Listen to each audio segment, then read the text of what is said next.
The air tasted metallic, acrid.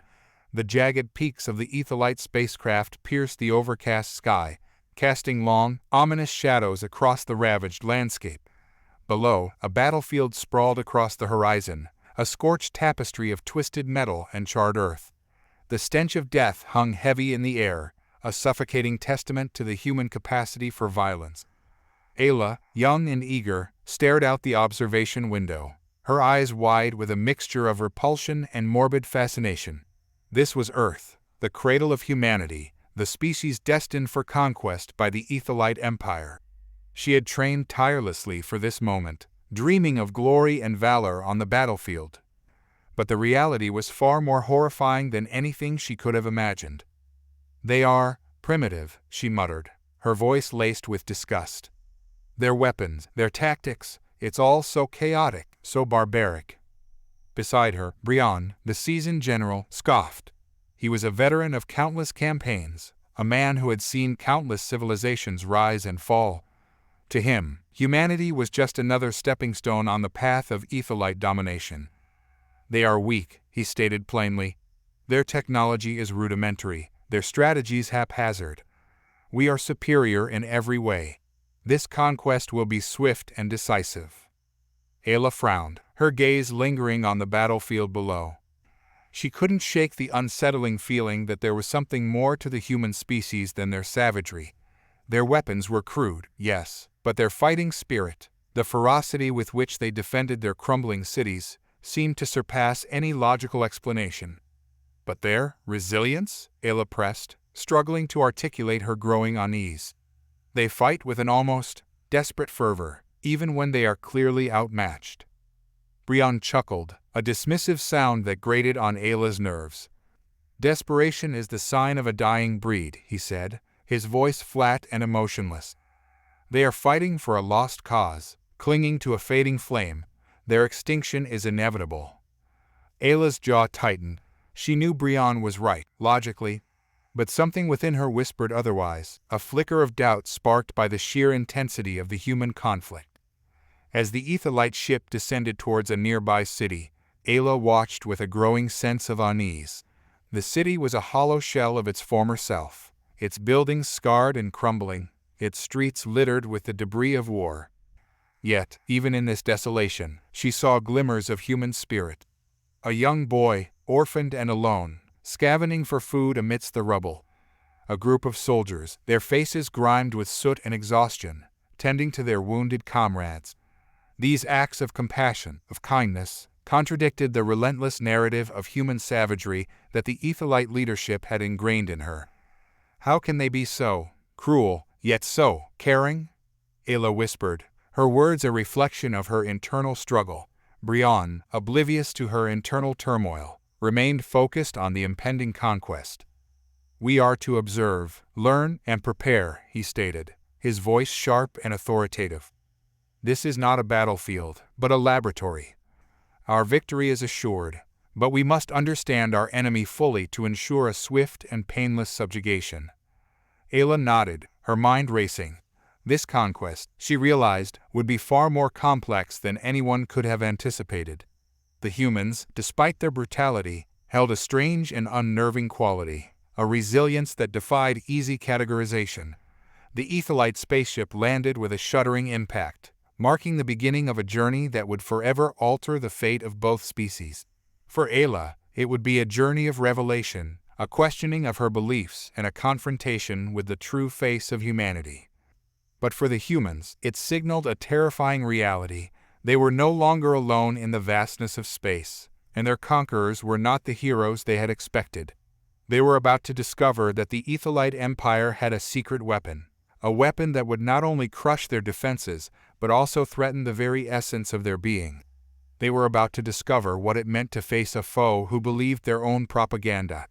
The Aethelite ship, a sleek, silver behemoth, hummed with a quiet, almost ethereal energy. Inside, the observation deck was a stark contrast to the desolate scene outside. Walls shimmered with holographic displays, showcasing intricate data streams and satellite imagery.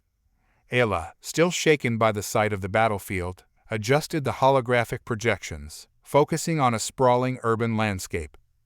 "Tell me, General Brion," she said, her voice tight with unease. "What do you see?" Brion, his face weathered and etched with countless campaigns, surveyed the holographic city with a calculating gaze. "A breeding ground for chaos," he pronounced, his voice deep and resonant. "A monument to human weakness." He turned to Aella, his gaze sharp and unwavering. "These creatures are driven by base instincts. Their history is a chronicle of war, conquest, and destruction. Their technology is rudimentary, their tactics crude. They are easily manipulated, easily conquered." Aella, her gaze fixed on the pulsating holographic image, felt a surge of defiance. "But they are complex." Brion dismissed her observation with a wave of his hand. "Complexity is merely a mask for inherent flaws. Their wars are driven by greed and power. Their societies are riddled with corruption and inequality. They are inherently flawed, and their fate is predetermined." Aella, however, couldn't shake the image of the battlefield from her mind. The charred remains of tanks, the twisted metal of broken aircraft, the hollow shells of buildings reduced to rubble. And yet, amidst the destruction, she had seen something else, a glimmer of something unexpected. "You forget about their capacity for compassion," Aella countered, her voice gaining strength. "Their resilience. They are capable of great sacrifice, of great love." Brion snorted, his disdain palpable. "Sentimental illusions, the products of a primitive mind. We must not let their emotional weakness cloud our judgment. We must remain focused on the objective." He turned back to the holographic city, his voice regaining its authoritative tone. "We will study their weaknesses, their vulnerabilities. We will exploit their primitive technology, their lack of coordination. We will use their own barbarity against them. This is how the Aethelite Empire conquers. This is how we ensure our dominance." Aella felt a chill run down her spine. Brion's words echoed with cold certainty, leaving no room for hesitation or doubt. The Aethelite invasion was inevitable. The question was not if, but when, and what would become of humanity in the face of their calculated, merciless advance. As she stared into the holographic image, her mind conjured a chilling vision of the city bathed in flames, the once vibrant streets transformed into desolate battlefields, the screams of the vanquished echoing through the dust and smoke. An unsettling feeling gnawed at her, a sense of unease that refused to be silenced. "We must prepare," Brion continued, his voice a low rumble that filled the observation deck. "We must ready ourselves for the inevitable. Our victory is assured, but we must not underestimate the enemy. Their savagery must be met with superior force, with unwavering resolve. We will bring order to this chaos. We will bring the Aethelite Empire to earth." Aella's hand instinctively went to the intricately crafted metal armor strapped to her forearms, its smooth surface subtly radiating a faint luminescence. It was a symbol of Aethelite power, a testament to their technological prowess. But as she gazed at the holographic image of the city, she couldn't help but wonder if it would be enough. What if, she thought, there was more to humanity than met the eye? What if their savagery was merely a symptom of a deeper, more complex truth? Aella knew that the Aethelite Empire was poised to conquer Earth, but she also knew that her understanding of humanity was incomplete. The conflict ahead was not just a clash of civilizations, but a battle within herself. A battle between what she had been taught and what she was beginning to see. The Aethelite ship hummed with a quiet, confident energy. Cassia, her brow furrowed in concentration, traced a holographic projection of a human soldier with a slender, metallic finger. The image flickered, revealing intricate details of the soldier's weaponry and armor. Cassia's eyes narrowed as she analyzed the data streaming across her holographic display. "Their technology is inadequate," she murmured, her voice low and measured. "Unsophisticated, easily outmatched." Her words echoed Brion's earlier assessment, but Cassia's focus remained on the technical aspects of the human threat. She was the Aethelite Empire's leading armor designer, tasked with creating the ultimate defense against humanity's crude weaponry. Her studio, a sprawling expanse of gleaming metal and pulsating screens, hummed with the relentless thrum of Aethelite ingenuity. Cassia's hands moved with practiced precision, manipulating the holographic projection, She envisioned layers of advanced materials, woven with intricate energy conduits, capable of absorbing and deflecting the most potent human firepower. She envisioned a force field, shimmering and impenetrable, a shield against the chaotic barrage of bullets and missiles. This was not just armor, it was an impenetrable fortress, a testament to Aethelite superiority. Aella, her initial shock at the human carnage fading into a detached curiosity, leaned against a workbench, watching Cassia work. "How long?" she asked, her voice tinged with the anticipation of a hunter. "Until our soldiers are ready to face them." Cassia's gaze remained fixed on the holographic projection, her expression unreadable. "The armor is nearing completion, but the final phase requires extensive testing." "Testing?" Aella scoffed. "We've seen their weapons. We know what they can do." Cassia adjusted a control, the holographic image shifting. "We must be certain. Their weapons may be primitive, but their tactics are unpredictable.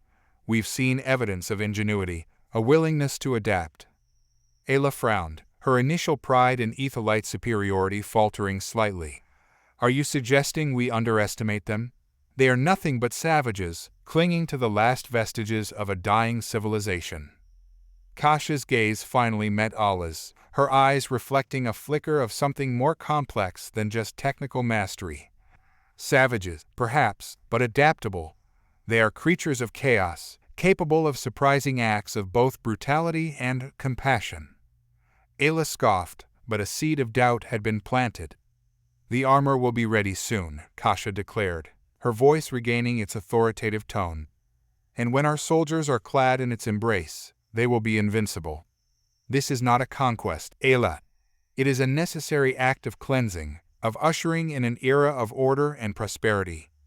Aella nodded, but the image of the scorched battlefield, the lingering scent of death, and the unexpected act of human kindness, she witnessed a soldier, battered and wounded, sharing his last ration with a dying comrade continued to flicker in the back of her mind. She could not shake the unsettling feeling that the Aethelite armor, designed to protect against chaos, might also be a weapon capable of erasing the very essence of humanity. The air hung heavy with smoke and the cloying scent of decay. Aella, her Aethelite armor glinting in the harsh sunlight, surveyed the desolate wasteland. Buildings, once alive with human activity, lay in ruins, their skeletal frames reaching towards a sky choked with gray dust. This was the human world, a place of chaos and brutality, a stark contrast to the utopian serenity of Etheria. She had been assigned to this region, a battlefield ravaged by the endless human war, to study their behavior and gather intelligence on their weaknesses. The Aethelite invasion force was already preparing for deployment, their advanced technology poised to obliterate this primitive world. Yet, a seed of doubt had been planted within her. The sheer savagery she witnessed, the raw, unbridled violence that seemed to permeate every aspect of human existence, had begun to stir questions within her. "They are simply savage," Brion, her commanding officer, had said, his voice laced with a chilling indifference. "Their wars are a reflection of their nature, a testament to their inherent flaws." But Aella wasn't so sure. Something about the human world, its brutality juxtaposed with unexpected acts of kindness, stirred a strange fascination within her. She had witnessed the carnage, the blood-soaked earth, the shattered bodies of fallen soldiers, but she had also seen humanity's resilience, their indomitable spirit, a flicker of hope amidst the desolation. On a day when the air vibrated with the deafening roar of artillery fire, Aella stumbled upon a sight that shook her to her core. A young boy, his clothes torn and smeared with dirt, stood amidst the ruins, cradling a small, wounded bird. The bird's wing was broken, its feathers matted with blood. The boy, his face etched with pain and compassion, gently stroked its soft head, his eyes filled with a tenderness that belied the violence all around him. He spoke softly to the bird, his words like a balm against the harshness of the battlefield. Aella watched, mesmerized, as the boy carefully wrapped the wounded bird in a piece of his torn shirt. He then turned to the sky, his eyes searching for a safe place, a place where the bird could heal. He found it, a small copse of trees, a sanctuary amidst the devastation. Carrying the bird gently in his arms, he walked towards it, his steps filled with a determination that defied the despair surrounding him. Aella felt a wave of emotions wash over her, anger at this senseless war, shame for her own initial judgment, and a growing sense of admiration for this young human, his kindness a beacon of light in the darkness. This wasn't the savagery Brion described, the inherent flaw that fueled the human drive for war. This was compassion, a spark of humanity that defied the destructive forces around it. Aella's initial disgust had given way to a complex mixture of emotions. The human world, she realized, was not simply a chaotic battlefield. It was a place of contrast, where violence and love, despair and hope, coexisted in a fragile balance. This realization sent a shiver down her spine, a tremor that shook the very foundations of her Aethelite beliefs. The human world, she realized, was far more complex, far more nuanced than she had ever imagined. The wind whipped across the desolate plains, carrying the scent of smoke and decay. Kieran, his face weathered by years of conflict, crouched behind a crumbling wall, his rifle cradled in his calloused hands. The remnants of the battle still littered the landscape, mangled tanks, twisted metal, and the chilling silence of the dead. He had seen more than his fair share of war, enough to make him cynical, disillusioned with the capacity for violence that seemed to reside within humanity. Then a shadow fell across the desolate wasteland. A lone figure emerged from the swirling dust, her metallic armor glinting under the harsh sunlight. She moved with a fluid grace, a stark contrast to the brutal chaos of the battlefield. Her helmet, intricately designed with glowing blue lines, hid her features, but her eyes, visible through a translucent visor, held a curious intensity. This was no ordinary soldier. This was Aella, an Aethelite observer, sent to study the brutal dance of humanity's self-destruction. She had witnessed the horrors of the war, yet there was a strange air of curiosity about her, a palpable sense of wonder mixed with a touch of unease. Kieran, his instincts screaming at him to raise his gun, found himself captivated by this alien warrior. "Don't move," she said, her voice a melodic whisper, amplified through her helmet speaker. "I mean you no harm." Kieran lowered his weapon, his gaze fixed on the Aethelite. The air crackled with tension, a silent battlefield of perception and misunderstanding. What are you doing here?" he asked, his voice rough with suspicion. "I am here to observe," she replied, her gaze unwavering. "To understand." The word echoed in Kieran's mind, a stark contrast to the violence that had consumed this land. It was an alien concept to him, this notion of understanding in the midst of such destruction. "Understand what?" Kieran pressed, his voice a gravelly challenge. "That we're all just animals, fighting over scraps?" Aella's face remained impassive, her gaze probing, seeking answers. "I have seen the cruelty, the senseless violence," she said, her voice laced with a touch of sadness. "But I have also seen something else, something unexpected." Kieran's brow furrowed, intrigued by this unexpected admission. "What?" he demanded.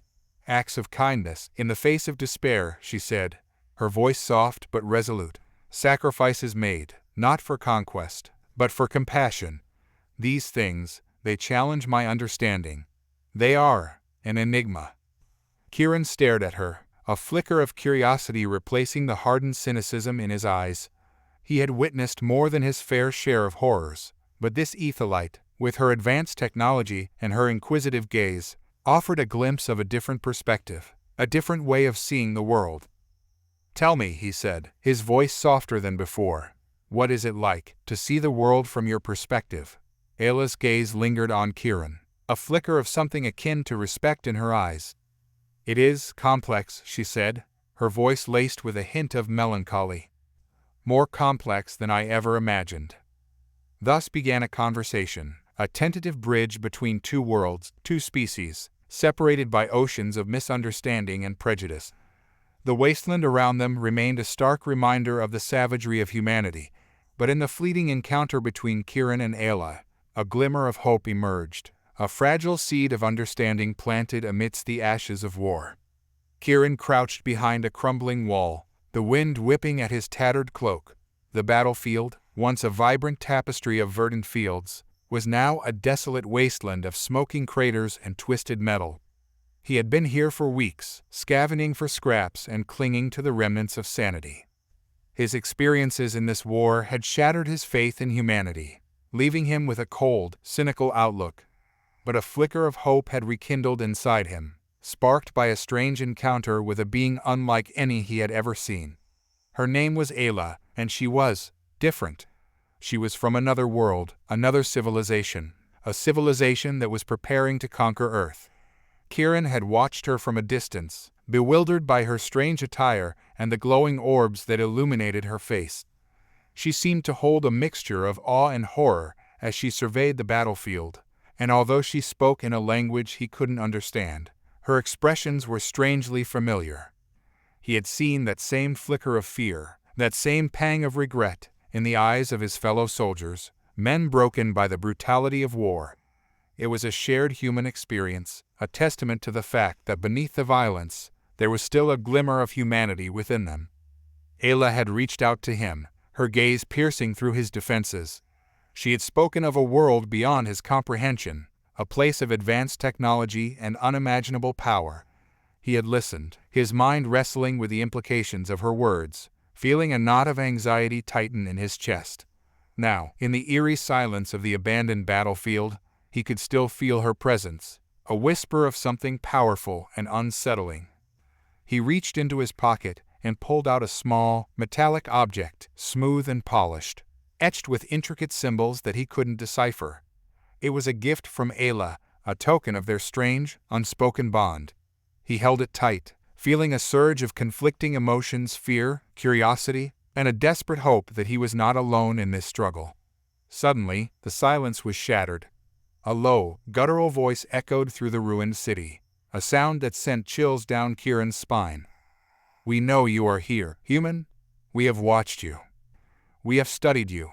You are insignificant. You are weak. But we are coming. You will fall." The voice faded into a chilling whisper, leaving behind a suffocating silence, the heavy weight of dread settling upon him. Kieran clutched the metallic object, his heart pounding in his chest. Aella had warned him. She had said this day would come. But he had dismissed her words, clinging to a shred of hope that her civilization was not as ruthless as she claimed. Now, the truth was undeniable. The Aethelite invasion was no longer a looming threat. It was an imminent reality. He needed to prepare. He needed to fight. He needed to survive. He stood, his back ramrod straight, his gaze fixed on the horizon.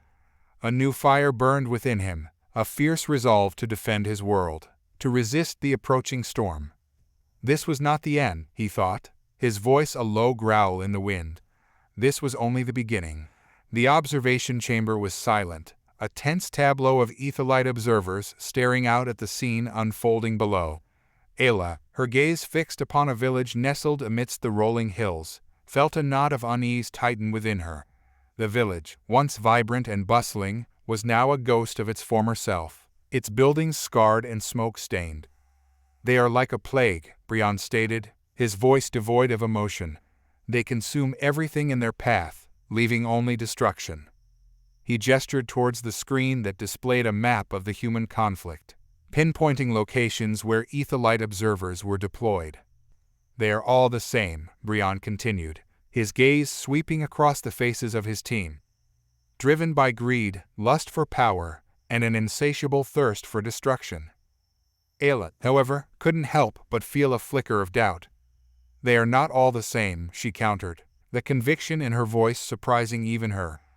"In the village, there are children." She paused, struggling to articulate the conflicting emotions churning within her. "Children?" Brion scoffed.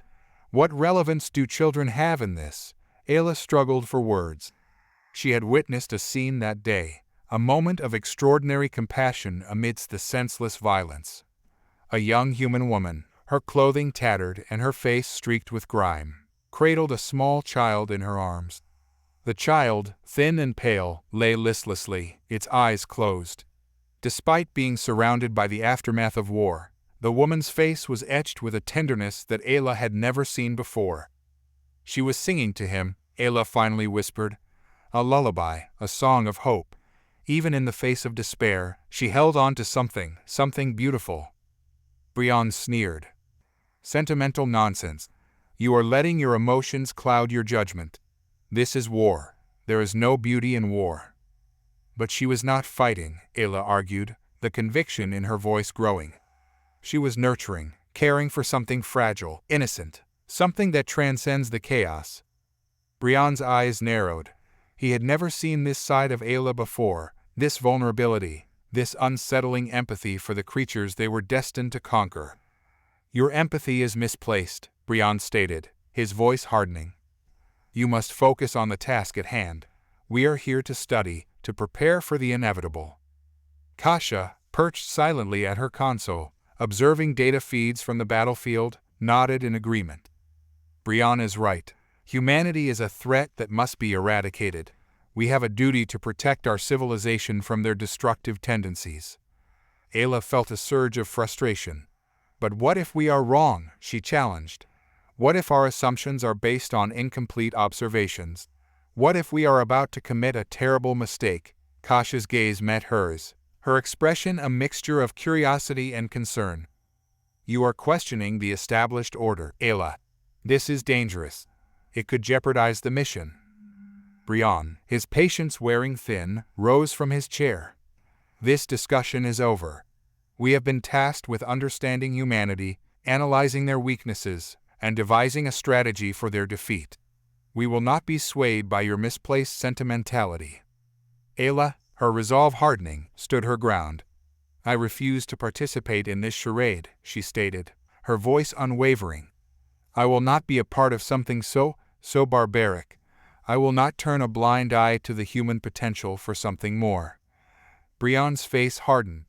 He saw a flicker of defiance in Aella's eyes, a spark that threatened to ignite a rebellion within the very heart of the Aethelite team. You will be disciplined for this insubordination, Brion warned, his voice a low rumble. Aella stood tall, unafraid. I would rather be disciplined than become complicit in this injustice. The silence that followed was heavy, punctuated by the whirring of the observation chamber's machinery.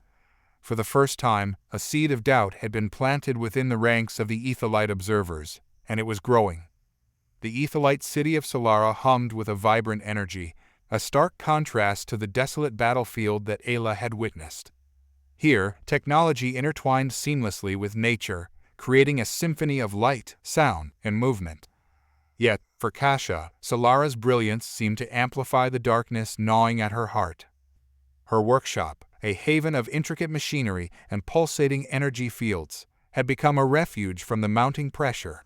She had dedicated herself to crafting the Aethelite armor, a masterpiece of technological ingenuity designed to withstand the onslaught of human weaponry.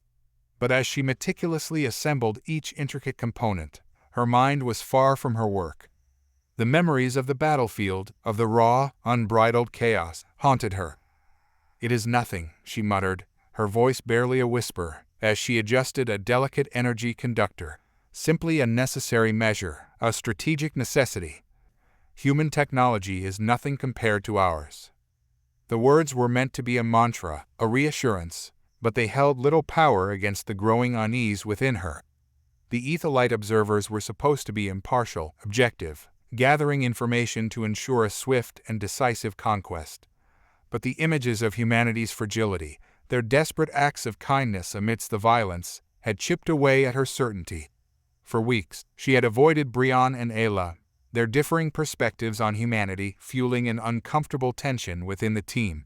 Aella's enthusiasm for the mission, her unwavering belief in the Aethelite cause, felt increasingly hollow to Cassia, and Brion, with his cold, calculating demeanor, seemed to ignore the subtle shifts in her own perception. He simply saw humans as an obstacle, a primitive species to be subjugated. Cassia sighed, glancing at the intricate blueprints spread across her workbench. Each detail of the Aethelite armor reflected the Aethelite belief in their own superiority, their conviction that force was the only language humans understood. But Cassia, once a fervent believer, was beginning to question the very foundation of their mission. Suddenly, a familiar voice interrupted her thoughts. Still working on your masterpiece, Cassia? Brion stood in the doorway, his eyes assessing her with a detached curiosity. Any progress on the energy shield? Cassia straightened. trying to mask the turmoil within her. "As always," she replied, her voice carefully neutral. "But the details are intricate, requiring meticulous calibration." Brion nodded, his expression unreadable. "They are a primitive species, Cassia, yet they have proven to be more resilient than we initially anticipated. We must ensure our armor is capable of withstanding their desperate efforts." His words, intended to be reassuring, only deepened Cassia's unease. She looked down at the blueprints, her fingers tracing the lines of the energy shield, the very symbol of the Aethelite superiority. But now, the shield seemed like a cage, a symbol of their own arrogance and blindness. "I understand," she said, her voice quiet. "But perhaps we are overlooking something." Brion's eyebrows rose slightly. "Overlooking what?" Cassia met his gaze, her own eyes filled with a newfound determination. "Perhaps," she said, her words deliberate, "we are overlooking the possibility that they are not so different from us." Brion's expression hardened. "Don't be foolish, Cassia. We are the Aethelite, the dominant species. Humanity has no place in our future." But Cassia had a growing suspicion that Brion's certainty was a shield, a defense against the uncomfortable truths he was beginning to glimpse. The doubt that had begun to creep into her own mind now felt like a crack in the Aethelite armor, a potential weakness that could shatter their entire plan. The conquest of Earth, once a foregone conclusion, now felt like a perilous gamble, and her role in it, once a source of pride, now seemed like a burden, a responsibility she was unsure if she could bear. Aella paced the metal floor of her observation post, a storm brewing within her. The battlefield below sprawled in a sickening panorama of destruction. It had been weeks since she first arrived on Earth, weeks of observing the brutal dance of human warfare, the sickening spectacle of their savagery. But something had shifted within her. The encounter with the young boy, his hand outstretched, offering her a simple flower amidst the chaos, had left an indelible mark. The act of compassion, blooming in such a barren landscape, had shattered her preconceptions. Humans, she realized, were not simply creatures of violence. There was a flicker of something else within them, a spark of potential that the Aethelite war machine had failed to recognize. The Aethelites had always viewed humanity as a species destined for subjugation, their primitive technology and warring nature easily overcome by the technological might of the Aethelite Empire. But now, Aella felt a growing unease. What if they were wrong? What if her superiors were about to unleash a force of overwhelming might against a populace that, in its own chaotic, unpredictable way, was capable of both great cruelty and remarkable kindness? Brion, ever the pragmatist, scoffed at her growing empathy. "Sentimentality is a weakness, Aella," he had said, his voice laced with icy disapproval. "Our mission is clear: conquest. We will not allow our emotions to cloud our judgment."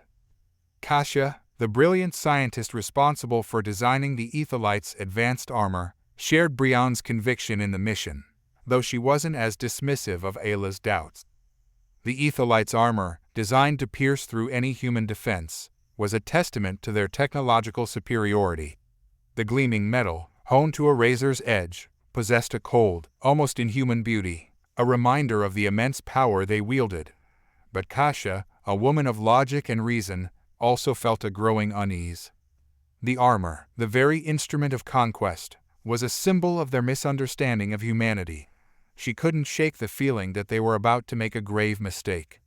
The conflict within Aella intensified as she watched the human soldiers below, their faces etched with exhaustion and despair, yet still fighting, still clinging to a flicker of hope. She knew she had to do something to warn them of the impending storm. Her thoughts were interrupted by a voice, faint yet distinct, whispering in her mind. "Beware the Aethelites," it warned. "They come with a darkness that will consume all." The voice was unfamiliar, yet it resonated with a strange urgency. It was a message meant for her, meant to alert her to the true nature of the Aethelite mission. Aella felt a chill creep down her spine. This was no mere warning, it was a prophecy, a glimpse into a future that could very well become her own doing. She knew that revealing her doubts to Brion or Cassia was unthinkable. They would dismiss her as a traitor, a sentimental fool, but she couldn't ignore the warning. the undeniable truth that was unfolding before her eyes. She had to act, and she had to act quickly, before the Aethelite invasion unleashed a wave of destruction that would shatter not only the human world, but also her own soul. Her decision was made. She would find a way to warn humanity, to try to salvage what little hope remained. It was a dangerous, perhaps impossible mission, but she had to try. The fate of two civilizations, two worlds on the brink of collision, rested on her shoulders. Kieran stood on the windswept hilltop, the cold wind whipping at his face. Below, the camp bustled with activity, a chaotic tableau of soldiers scrambling to prepare for the impending invasion. He had seen it all before, the frantic rush, the desperate hope clinging to the air like a wisp of smoke. But this time, something felt different. A chilling dread settled in his gut, a knowing that this time, the enemy wasn't just another human force. He remembered the cryptic warning, the voice in his head like a distant echo, a voice unlike anything he had ever heard. It had spoken of invasion, of a sky filled with metal birds, of a threat unlike any mankind had ever encountered. Kieran had dismissed it at first, chalking it up to war-induced paranoia. But then he met Aella. Her eyes, filled with a strange mix of fear and fascination, spoke volumes. She was different, this Aethelite. There was a kindness in her gaze that belied the cold efficiency of her kind.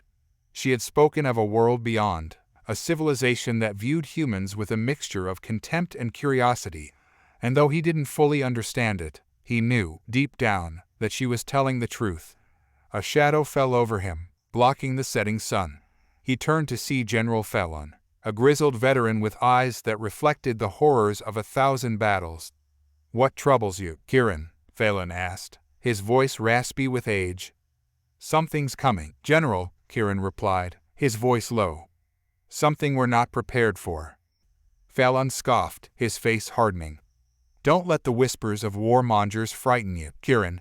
We've faced threats before, and we've overcome them." Kieran knew arguing was futile.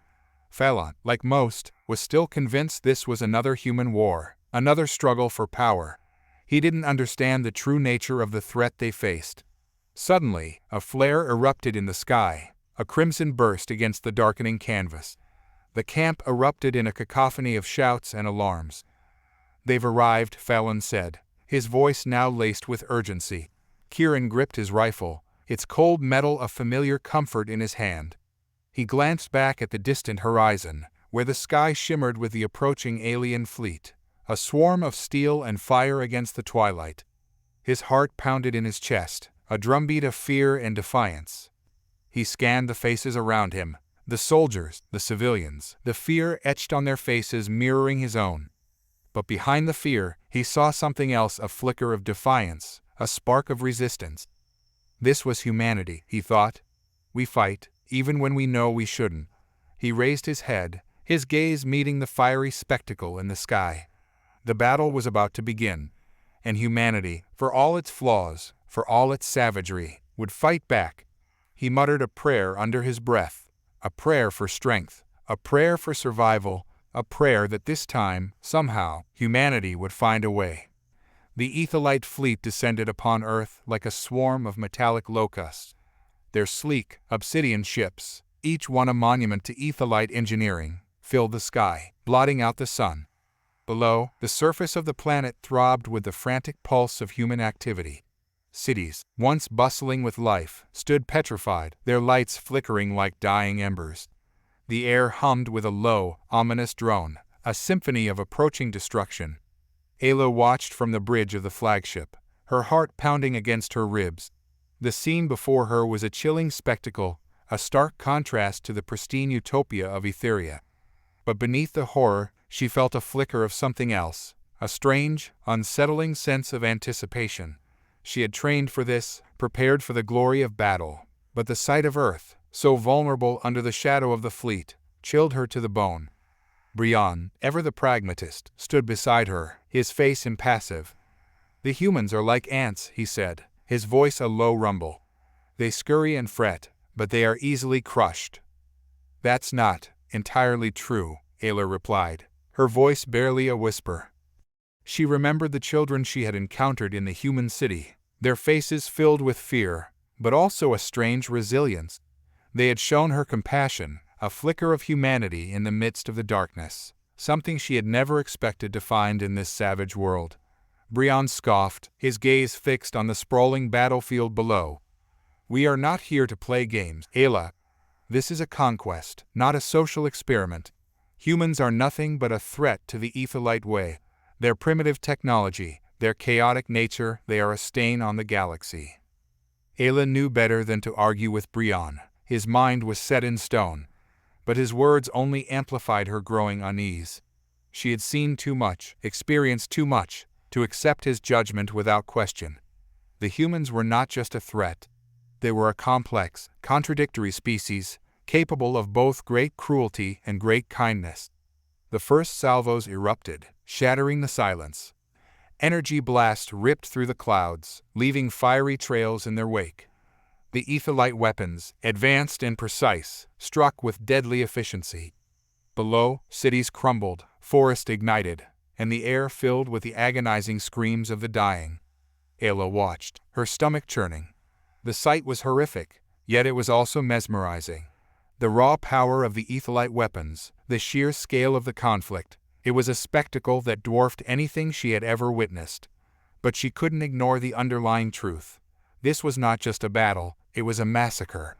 As the Aethelite attack surged forward, Aella felt a cold dread creep into her heart. This was not the glorious war she had imagined. This was something darker, something more sinister. This was the very essence of conquest, the brutal subjugation of one species by another.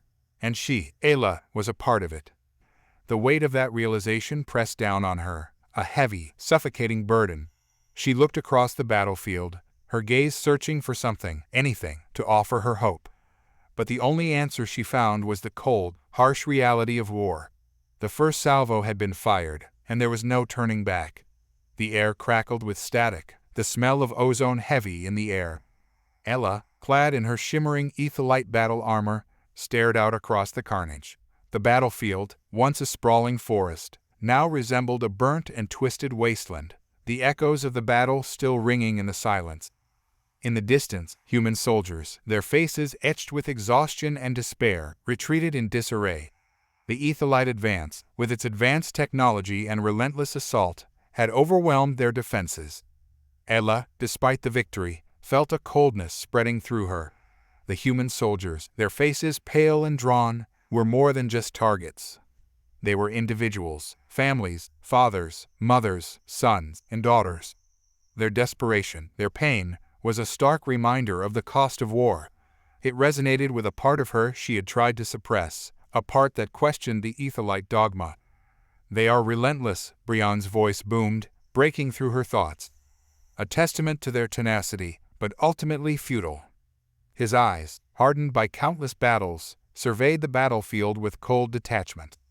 "Their technology is primitive, their tactics predictable. We are inevitable." Aella knew Brion only saw what he wanted to see, but she couldn't shake the feeling that something was amiss.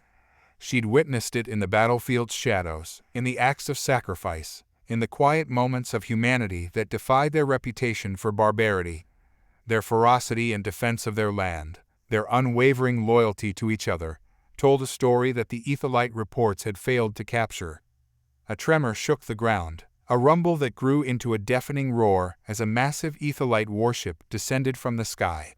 The ship, a testament to their superior technology, dwarfed even the largest human vessels, its weapons humming with silent menace. "The final blow," Brion said, his voice laced with satisfaction. "Their resistance is broken." But as the warship unleashed its devastating barrage, Aella saw a flash of defiance in the eyes of the retreating human soldiers.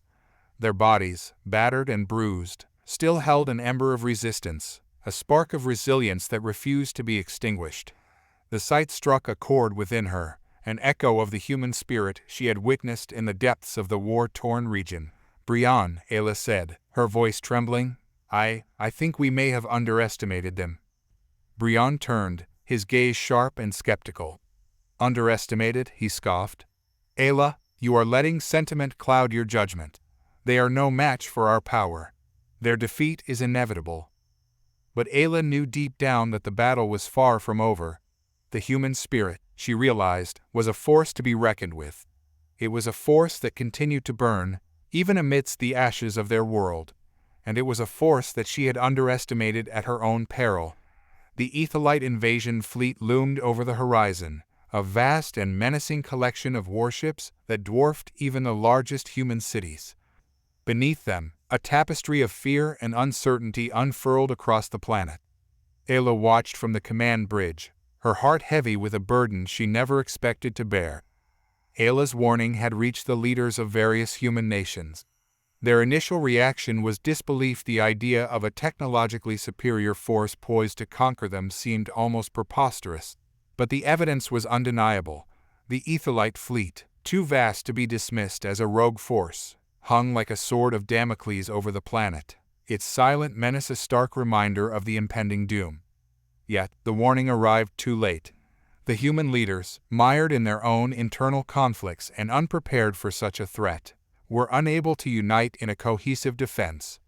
The sheer scale of the Aethelite invasion force overwhelmed their defenses, leaving them scrambling, their once powerful weapons rendered ineffective against the advanced Aethelite shields. Aella watched as the first wave of Aethelite soldiers descended upon the planet, their advanced armor gleaming in the sunlight, a stark contrast to the ragged, desperate human soldiers trying to hold them back.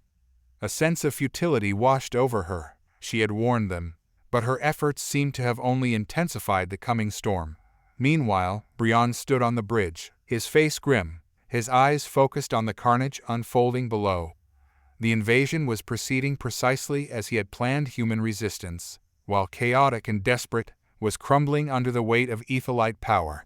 He felt a surge of satisfaction, a vindication of his unwavering belief in Aethelite superiority. But his triumph was tainted by a nagging unease. Aella's warning, her newfound empathy for humanity, had left a shadow of doubt in his mind, a question mark on the path he had so diligently followed for so many years. He couldn't shake the feeling that something was amiss, that the human spirit, seemingly so easily crushed, might possess an unpredictable resilience. He couldn't deny the grim truth he saw playing out below. Humanity's resistance, though disorganized and seemingly futile, had shown an unexpected tenacity. Cassia, observing the human response, felt a cold dread settle in her heart. Each fallen human soldier, each piece of human technology destroyed, reinforced her own growing unease. The Aethelite armor, a testament to their technological prowess, was also a symbol of their arrogance, a reminder of the dangerous chasm that separated them from humanity. She saw not just a primitive, easily defeated foe, but a tenacious species capable of fighting back with a ferocity she could barely comprehend. As the Aethelite invasion force swept across the planet, Aella knew she had to act. Her warning had been heeded, but it was not enough. She had to do more, to find a way to bridge the chasm that separated the Aethelite Empire from the people she had come to understand as more than just savage primitives. The battle for Earth had just begun, and the fate of both civilizations hung in the balance. Aella, burdened by the weight of her responsibility, knew that the next few hours would shape not only the destiny of her species, but the very future of a galaxy that was about to be irrevocably changed. The battlefield was a symphony of chaos, a cacophony of roaring engines, deafening explosions, and the screams of dying men filled the air. Aella, clad in her gleaming Aethelite armor, watched in horror as human soldiers, their faces contorted in agony, fell beneath the might of her civilization's weapons. But the horror she felt wasn't solely for the human casualties. Amidst the carnage, she spotted Brion, his gleaming armor reflecting the fiery glow of the exploding buildings. He was a whirlwind of destruction, his Aethelite blades singing through the air, leaving a trail of human bodies in his wake. Seeing Brion so consumed by violence stirred a cold dread within her. The cold, calculating ruthlessness she had once admired now filled her with a growing sense of unease. She had hoped to prove herself on the battlefield, to earn her place among the Aethelite elite. But the reality of war was far more brutal, far more horrifying than she could have ever imagined. "Brion," she called out, her voice barely audible over the din of the battlefield. He stopped, turning his head towards her, his eyes flashing with a cold, calculating intensity. What is it, Aella? He demanded, his voice crisp and sharp. This is not what I expected, she said, her voice trembling slightly. I saw kindness, compassion, even love among those humans. Is this what we are meant to do? To wipe them out without understanding them? Brion's eyes narrowed. This is the way of war, Aella. Compassion is a luxury we cannot afford. The humans are weak, primitive, and easily manipulated. They are a threat to our civilization, and we must eliminate them. But what if we are wrong? Aella pressed, her voice rising in defiance. What if they are not just monsters, but capable of something more? What if we are failing to see the humanity within them? Brion scoffed. Do not mistake sentimentality for wisdom, Aella. You have been exposed to the brutality of this planet for only a short time. You are still young, inexperienced. You will learn in time that compassion is a weakness, a fatal flaw. Aella's heart sank. She couldn't understand why Brion, with all his experience, his wisdom, could be so blind to the possibility of something better, something beyond a cycle of violence. As if sensing her growing unease, Brion turned back to the battlefield, his demeanor cold and unforgiving. Your duty is clear, Aella. Fight for the glory of Etheria. Fight for the future of our civilization. Aella stood alone, her heart heavy with a growing sense of despair. She had come to Earth to prove herself, to earn her place among the elite warriors of Etheria. But the more she witnessed, the more she saw, the more she questioned everything she had been taught. Could there be a way to break the cycle of violence, to find a path toward understanding and peace? Or was this the only reality, the only destiny they were destined to fulfill? A distant echo of human laughter drifted across the battlefield. Aella turned her head, searching for the source. It was a fleeting sound, a whisper of hope in the deafening roar of war. But it was enough to ignite a spark, a glimmer of possibility within her. Perhaps, she thought, there was still hope for both humans and Aethelite. Maybe, just maybe, she could find a way to show them the path to peace, even amidst the ruins of a shattered world. The air crackled with a raw energy, the symphony of battle a cacophony of deafening explosions and the guttural screams of men. Kieran, his body a canvas of fatigue and grime, stumbled through the ruins of a once proud city, a city now reduced to smoldering rubble and shattered dreams. He had seen this kind of destruction before, the faces of death etched onto his soul, but this felt different. This felt alien. The Aethelite armor, shimmering with an otherworldly light, moved like a phantom through the battlefield, reaping a harvest of human lives with chilling efficiency. Their weapons, the embodiment of an advanced technology unimaginable to human minds, tore through flesh and steel with terrifying ease. Kieran had witnessed firsthand the devastating power of their weaponry, the sheer force of their onslaught leaving him breathless and numb. He stumbled upon a crumpled figure, a soldier he recognized from their regiment, his eyes staring blankly into the endless sky. Aella's words echoed in Kieran's mind. They are not all monsters. Some fight for a reason, for a cause they believe in. But what cause could justify this? What cause could justify the decimation of an entire civilization, the obliteration of everything they held dear? Kieran felt a wave of bitter despair wash over him. Was this the true face of humanity? Were they nothing more than a species of insatiable violence, doomed to self-destruction? He looked up at the Aethelite spacecraft hovering above, a beacon of technological might, a chilling symbol of their conquest. His hand reached for the worn photo in his pocket, a picture of his family, a reminder of the life he was fighting to protect. He had fought for freedom, for a future where his children could live without fear. But looking at the carnage around him, he questioned if that future was even possible. He clutched the photo tighter, a flicker of defiance igniting within him.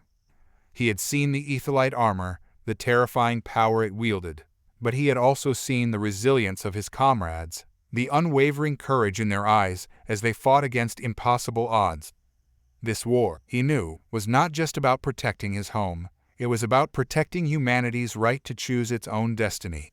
Kieran rose from his knees, a newfound determination gripping his heart. He may not understand the Aethelites' motives, but he understood the human spirit. A spirit that had weathered countless storms, endured untold hardships, and refused to be extinguished. He would fight for his family, for his comrades, for the memory of the city he had lost, for the future of humanity. He moved through the battlefield, his steps heavy with a grim resolve. He was but a single soldier, a speck of defiance against a tide of technological might. But he would not stand idly by and watch his world crumble. He would fight, and he would fight with every ounce of strength he possessed, for the right to exist, for the right to hope, for the right to be human. The air hung heavy with a cloying aroma of burnt flesh and acrid smoke. Cassia stood on the edge of a crater, the ground littered with mangled and charred bodies, a stark testament to the Aethelites' efficient brutality. Her stomach churned. Her eyes, usually filled with a calculating brilliance, were dulled with horror. The battlefield, a scene of carnage she had only witnessed through simulations, was far more visceral, far more horrifying in its raw reality. It's worse than I imagined," she whispered, her voice trembling. Brion, his face stoic, approached her, his gaze fixed on the carnage with a practiced detachment. "Efficiency is key, Cassia. A swift victory minimizes casualties on our side."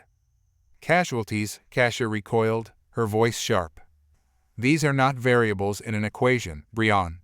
These are people." His gaze flicked to her, a flicker of annoyance in his eyes. "They are a threat, Cassia, a threat to the expansion of our civilization. Their primitive aggression cannot be tolerated." "Primitive aggression?" Cassia's voice rose, her anger finally overcoming the shock. "They are fighting for their homes, their families. What makes us so different? What makes us believe we have the right to claim their world?" Brion's face hardened. "This is the natural order of things, Cassia. The strong prevail, the weak fall." "Is that what we are here to prove, Brion?" Cassia countered, her voice shaking with the weight of her words. "Are we nothing more than predators, driven by the insatiable hunger for power?" "We are a superior civilization, Cassia," he said, his voice steely, "and we must guide this world toward enlightenment. They will eventually thank us for it, once they understand the benefits of Aethelite rule." "Enlightenment through invasion?" Cassia snorted, her voice laced with bitter sarcasm. "What kind of enlightening path leaves behind so much destruction? What kind of progress is built on the graves of innocence?" Brion turned away, his eyes fixed on the horizon. "It is a necessary evil, Cassia. We are the architects of destiny, and this is the path we must tread." Cassia stood there, her heart heavy with a growing sense of dread. The Aethelite armor, once a symbol of their technological superiority, now seemed to her a symbol of their arrogance, their blind ambition. She had dedicated herself to its design, believing it would be a force for good, a shield to protect them from the chaos of this world. But now, as she stood amidst the carnage, surrounded by the ghosts of the fallen, she realized the true cost of their mission. The armor was not a shield, it was a weapon, a tool of destruction, and she was no longer willing to be its architect. The Aethelites' conquest, she knew now, was not a path toward enlightenment, but a descent into darkness. As the sun began its descent, casting long, despairing shadows across the battlefield, Cassia took a deep breath, her resolve hardening. She needed to act, to stop this madness, even if it meant defying the very civilization she had sworn to serve. She had seen the darkness within them, and she knew, with a chilling certainty, that this was not the path to a brighter future. This wasn't progress. This was simply more violence, and she would not stand by and let it continue. The stench of war hung heavy in the air, a grim testament to the ongoing battle. Aella, her once pristine armor now a testament to the brutal struggle, stood on the observation deck. The vast battlefield sprawled out before her like a canvas of destruction. Her eyes, hardened by the carnage, searched for a flicker of hope amidst the chaos, but found only the relentless march of the Aethelite assault. The humans, their primitive technology clashing against the Aethelite might, fought with a ferocity that both surprised and disgusted Aella. They were a primal, desperate force, fueled by a desperation that she couldn't understand. Their resistance was a mere distraction, a futile attempt to stave off the inevitable, a truth that Brion, her commanding officer, constantly reinforced. "Their courage is admirable," Brion said, his voice a cold, emotionless drone. "But it is nothing more than a flicker in the face of our might. We will crush them, just as we have crushed countless others before. Aella's stomach churned. She had seen the brutality of the Aethelite conquest, the countless worlds and civilizations that had succumbed to their unrelenting expansion. She had participated in the subjugation, her own actions a testament to the relentless efficiency of their military doctrine. But something had shifted within her. The humans, for all their primitive ways, displayed a resilience, a sense of community, that Aella hadn't encountered in her own people. They fought for their families, their homes, their very existence, a sense of purpose that resonated with her, creating a dissonance within her own hardened soul. "They are not monsters," she countered, her voice barely a whisper, her words born of a conviction that surprised even her. "They have families, they have dreams. They may be different, but they are not inherently evil." Brion's gaze, cold and unyielding, pierced through her. "Sentimentality is a weakness, Aella. We have a duty to our empire. We are not here to understand them. We are here to subdue them." Aella knew that reasoning with Brion was futile. He was a product of the Aethelite system, a system built on conquest and dominance, a system that demanded unwavering obedience. But she could no longer stand by and watch as her people, blinded by their own perceived superiority, consumed everything in their path. "I cannot be a part of this," she declared, her voice unwavering, a defiance that surprised both Brion and herself. "I cannot stand by and watch as they destroy themselves. I must try to help them." Aella knew that her decision would have consequences. She knew that her own people would view her as a traitor, her actions a betrayal of her oaths. But the weight of her conscience, the burden of seeing the futility of the Aethelite conquest, forced her to act. She would try to reach out to the humans, to warn them of the impending doom, to offer them a chance at survival.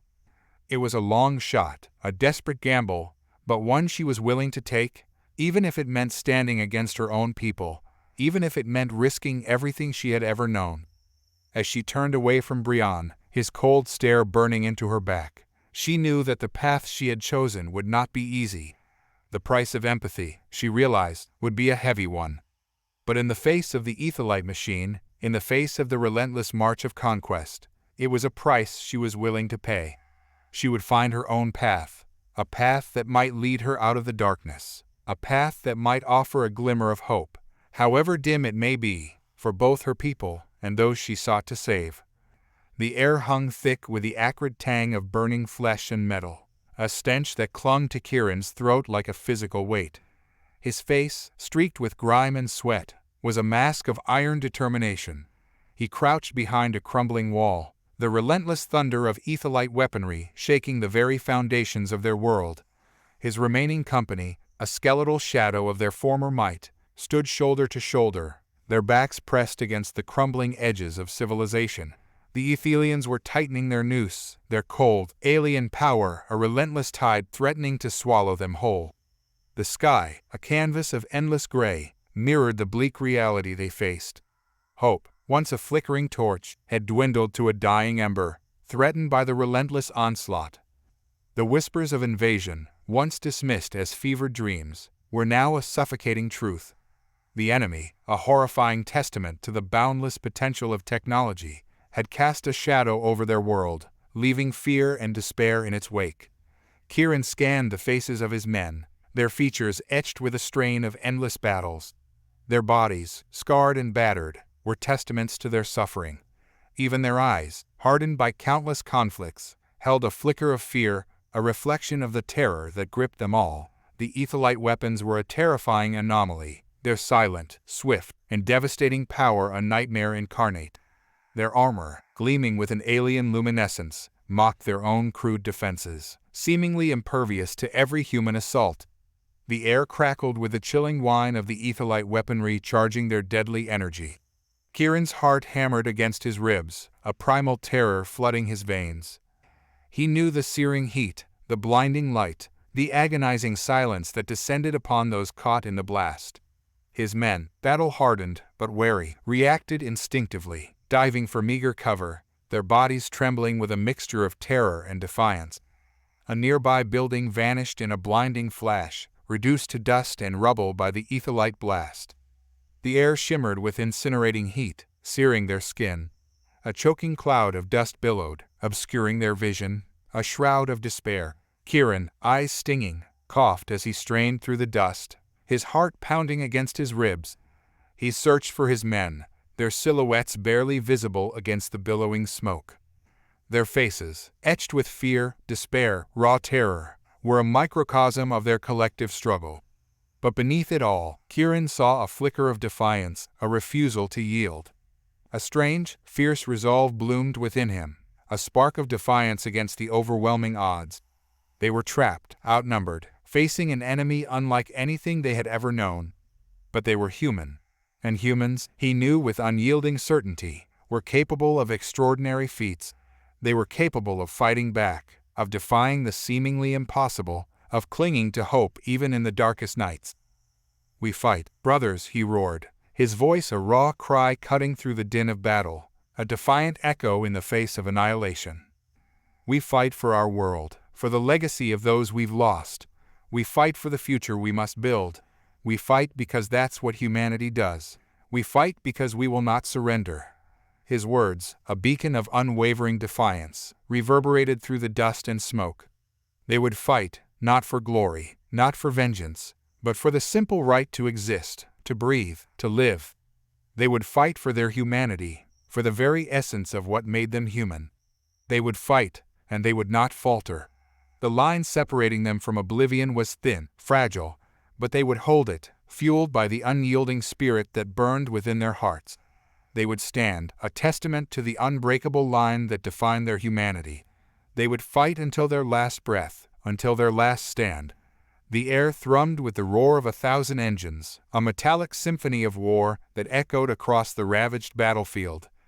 The Aethelite invasion force, a storm of gleaming armor and blinding energy, swept across the earth, leaving a trail of destruction in its wake.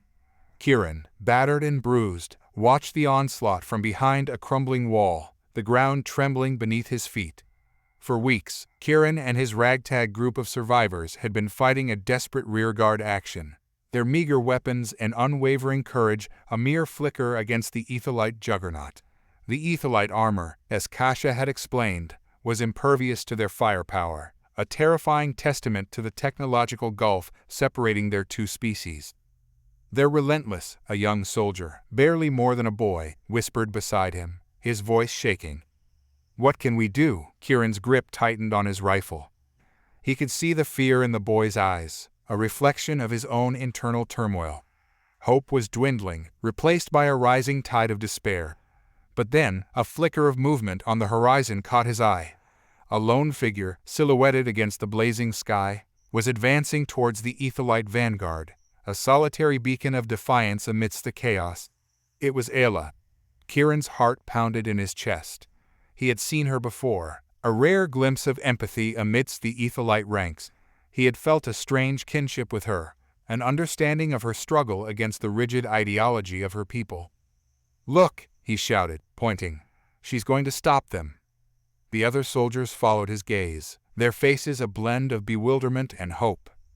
Aella, clad in the same advanced armor she had worn since their first encounter, strode towards the advancing Aethelite army, a lone figure against a seemingly unstoppable force. Kieran watched, his breath caught in his throat, as she raised her hand, a small device glowing in her grasp. A wave of energy rippled outwards, a crimson pulse that seemed to briefly engulf the entire Aethelite force. The Aethelite soldiers, their movements momentarily halted, stumbled and fell, their armor sputtering and shorting. "What is she doing?" a soldier gasped, his eyes wide with disbelief. Kieran could not answer. He had seen the Aethelite technology firsthand, but never anything like this. This was not a weapon, not in the traditional sense. It was something else, something that seemed to disrupt the very fabric of their advanced engineering. Aella, her figure small but resolute, continued to advance, her crimson aura spreading like a wildfire, silencing the Aethelite engines and causing their armor to malfunction. The Aethelite commander, his face contorted in fury, ordered a counterattack. But the Aethelite soldiers, their technology failing, were thrown into disarray, unable to fight effectively. Kieran, seizing the opportunity, rallied his remaining soldiers. The tide of the battle, for the first time, seemed to be turning. The Aethelite invasion, once unstoppable, was now faltering, their advanced technology failing beneath the strange power emanating from Aella. Kieran, his heart brimming with a newfound hope, knew this was their chance. This was the moment humanity's resilience and spirit would be tested. And in the face of this unexpected turn of events, he knew they would fight, with a renewed determination to protect their home, their planet, their very existence. The acrid stench of smoke and burnt flesh clung to Aella's armor, a constant reminder of the carnage she had witnessed. Her once pristine silver suit was now scarred and grimy, bearing the marks of a conflict that had shattered her illusions. She stood overlooking the battlefield, a desolate expanse where the remnants of human and Aethelite forces lay tangled in death. The once powerful Aethelite armor, designed for dominance, now lay scattered and useless, their advanced weaponry silent and still.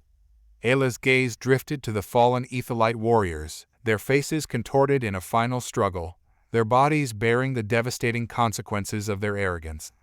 The image of the human soldier, clutching his dying comrade close, a testament to the bonds of loyalty that ran deeper than any racial divide, echoed in her mind. It had been a turning point, a shattering of the Aethelite perception of humanity. Brion, though wounded, stood beside her, his expression hardened and unwavering. He had seen the battlefield from a different perspective, one devoid of empathy. To him, the human resistance was a testament to their inherent savagery. He had lost numerous soldiers, his carefully crafted strategy undone by the unpredictable nature of the human enemy. "We were too sure of ourselves," Brion conceded, his voice raspy. "We underestimated their resilience, their willingness to fight for something they believe in." Aella looked at him, her eyes filled with a mix of sorrow and a newfound determination. "We underestimated their resilience, yes, but we also underestimated their capacity for compassion. We were blind to the humanity within them." Brion remained silent, a flicker of doubt crossing his face.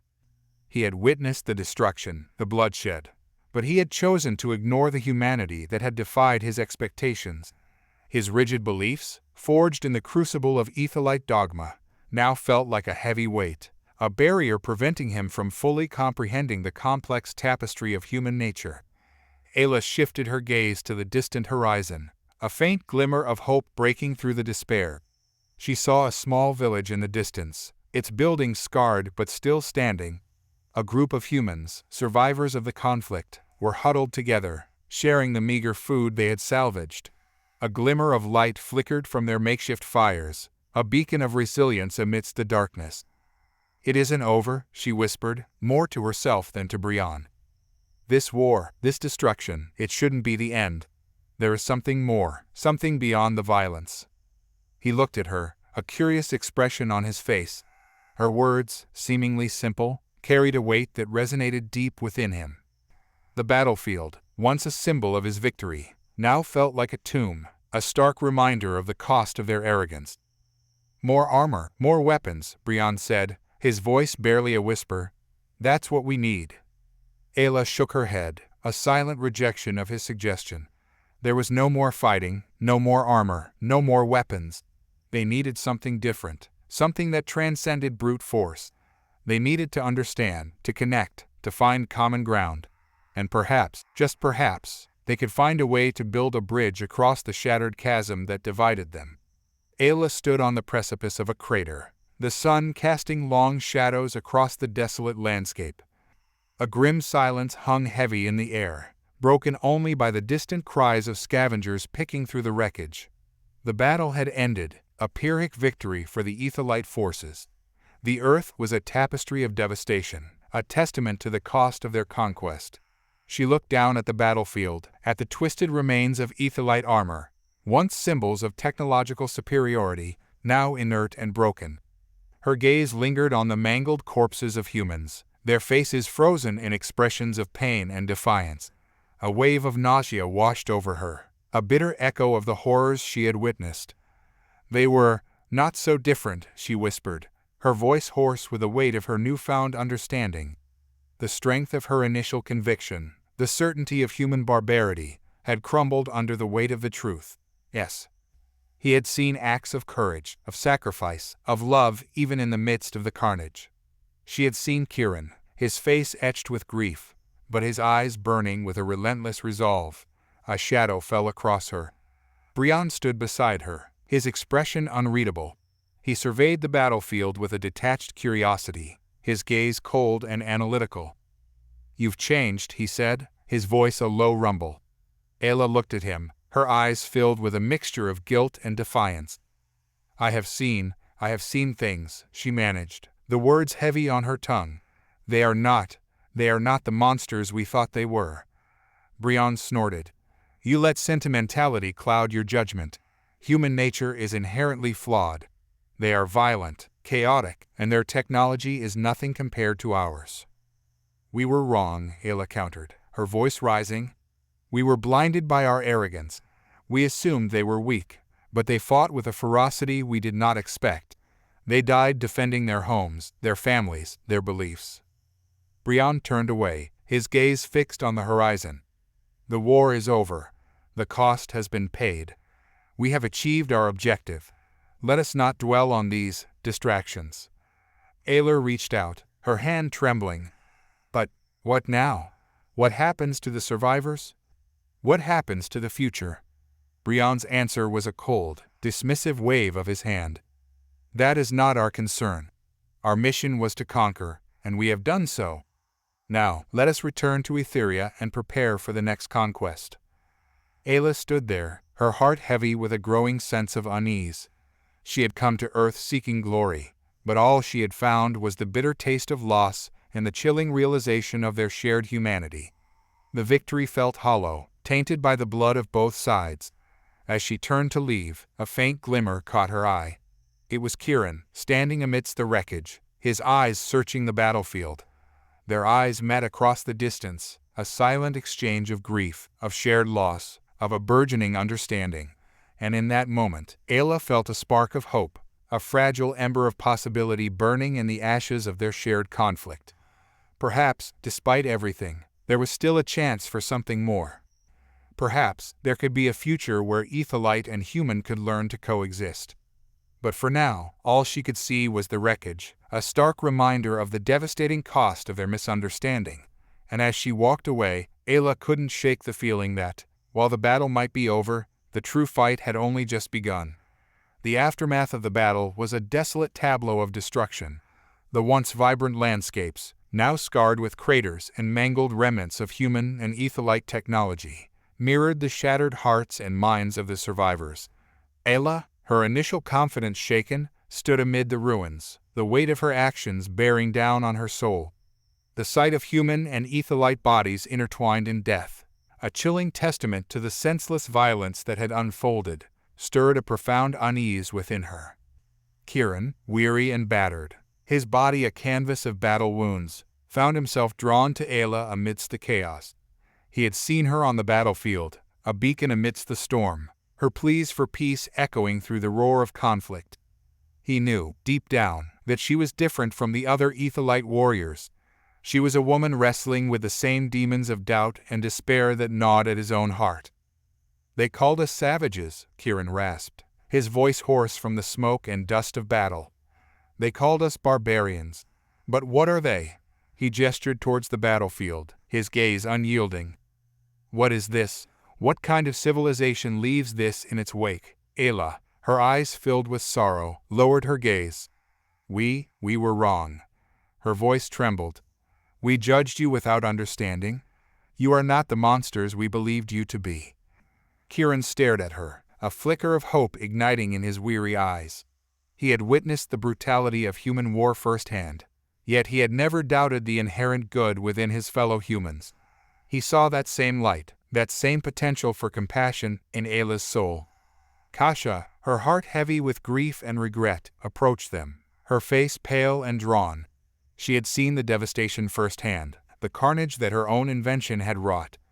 The armor, once a symbol of Aethelite superiority, now represented a stark reminder of their flawed judgment.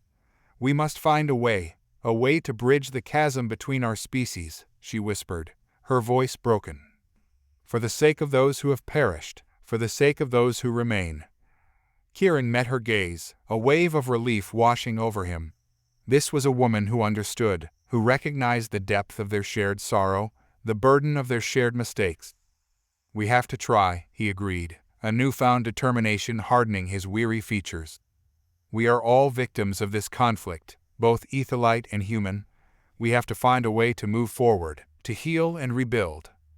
Aella, her heart filled with newfound resolve, nodded in agreement. The air, still thick with the stench of death, now held a faint whisper of hope. The path ahead was fraught with uncertainty, but their shared grief had forged an unexpected alliance. Kieran, Aella, and Cassia, standing amidst the ruins of their fallen ideals, had found common ground in their shared desire for peace. Together, they would embark on a perilous journey, a quest to bridge the divide between their civilizations and build a future where compassion and understanding could rise from the ashes of war. The Aethelite armor, a symbol of their initial misconceptions, would be discarded as they sought to forge a new understanding, a new reality, where the bonds of empathy could heal the wounds of prejudice and violence. They would build a bridge of hope, brick by brick, from the shattered fragments of their shattered past. The silence was deafening. The battlefield, once a maelstrom of fire and fury, now lay shrouded in a thick blanket of smoke and ash. The air, heavy with the stench of burnt flesh and decaying metal, carried a chilling stillness that pierced through the armor of even the most hardened warriors. Aella stood amidst the wreckage, her once pristine white armor now stained with the grim hues of conflict. The sight before her was a stark reminder of the true cost of war, a brutal tableau of shattered dreams and broken lives. Kieran, his face grimed with soot and sweat, watched the Aethelite warrior with a mixture of pity and understanding. He had seen this scene too many times, the aftermath of battles fought and lost, the empty promises of glory replaced by the bitter sting of reality. He knew the weight of her gaze, the unspoken questions that hung in the heavy air. "It's different," Aella finally whispered, her voice barely a tremor. "It's not what I expected." Kieran nodded, his gaze fixed on the distant horizon, where the dying embers of a once thriving city flickered in the fading light. "The stories, they don't tell you about the smell," he murmured, his voice rough with weariness. "Or the silence." Aella, her eyes filled with a profound sadness that had nothing to do with the Aethelite notion of victory or defeat, turned to Kieran. This is what happens when those stories are all that remain," she sighed. "The stories," Kieran continued, his gaze returning to Aella, "they tell you of heroes and villains, of triumphs and losses. But they don't tell you about the people, the lives that are lost, the families that are broken, the dreams that crumble in the face of such senseless violence."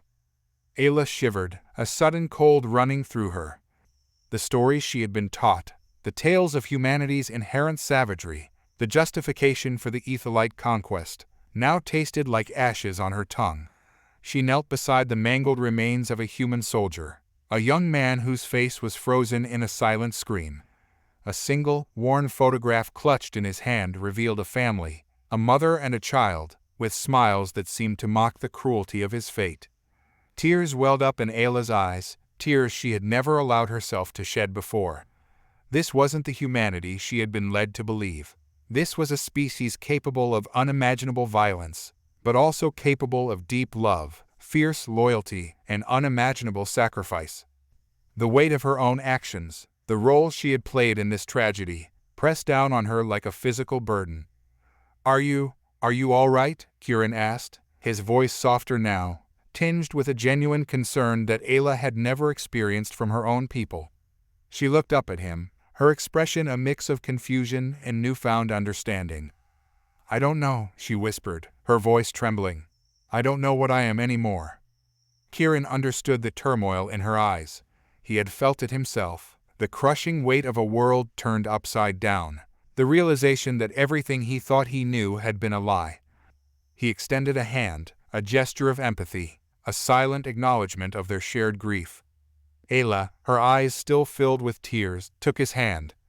In that simple act, in that shared moment of grief, a fragile thread of hope was woven between two beings from vastly different worlds. A thread that, perhaps, could one day grow into something stronger, something that could bridge the gulf of misunderstanding and forge a path towards a future of shared peace. The silence continued, broken only by the distant cries of scavengers and the mournful wind that rustled through the charred remains of the battlefield. But for Aella and Kieran, the silence whispered a new truth, a truth that transcended the boundaries of species and language. It was the truth of shared suffering, of shared loss, of a shared humanity that defied the limitations of their own perceptions. Aella stood on the edge of the crater, her gaze sweeping across the desolate landscape. The air hung heavy with the scent of ash and smoke, a grim reminder of the battle that had just concluded. The once vibrant city, a testament to human ingenuity, was now a collection of rubble and debris, a testament to the destructive power of their own creations. Kieran stood beside her, his gaze fixed on the ground, his expression a mask of weariness. He had fought bravely, defying the odds, but the victory tasted bittersweet. He had seen too much death, too much suffering, to celebrate the defeat of a foe that had come from a world beyond his comprehension. "It should have been different," Aella whispered, her voice betraying a mix of sorrow and regret. They underestimated you, Kieran. We thought you were primitive, violent creatures without hope." Kieran looked at her, a flicker of surprise crossing his features. He had expected accusations, pronouncements of their inherent savagery. But Aella's words were different, laced with a sense of remorse, a recognition of their own failings. "And you," Kieran replied, his voice raspy, "you thought we were nothing but machines for war. We are not robots, Aella. We are a people, flawed and imperfect, but capable of great love and sacrifice." He looked at the charred remains of a building, its walls barely holding together. A small, handmade banner hung precariously from a window frame, a faded image of a dove, a symbol of peace. "You saw the dove, Aella," he continued, his gaze hardening with anger. "Did you not see the hope it represented? Or did your armor blind you to the humanity beneath it?" Aella's armor, now a symbol of their shared misunderstanding, lay discarded at the foot of the crater. The highly advanced technology, meant to withstand the imagined savagery of human weapons, had become a cage, a barrier to true understanding. "My armor," she admitted, her voice barely a murmur. "It masked the truth. I saw what I expected, what I was told to see. But there is more to you, to humanity, than I could have imagined." A faint smile played on Kieran's lips. "There is more to you, Aella. You have courage, compassion. Even in the face of unimaginable destruction, you found strength to question your own beliefs." They stood in silence for a moment, the weight of their shared experience pressing down on them. Then Aella raised her head, her eyes filled with a newfound determination. "We can rebuild," she said, her voice strong and resolute. "We can learn from our mistakes. We can build a future where understanding, not armor, bridges the gap between our worlds." Kieran nodded, his own heart filled with a hesitant hope. The path ahead was uncertain, fraught with danger.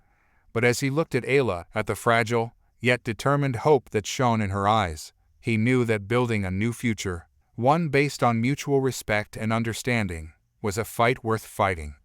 The first step, a small one, had been taken. It was time to take the next.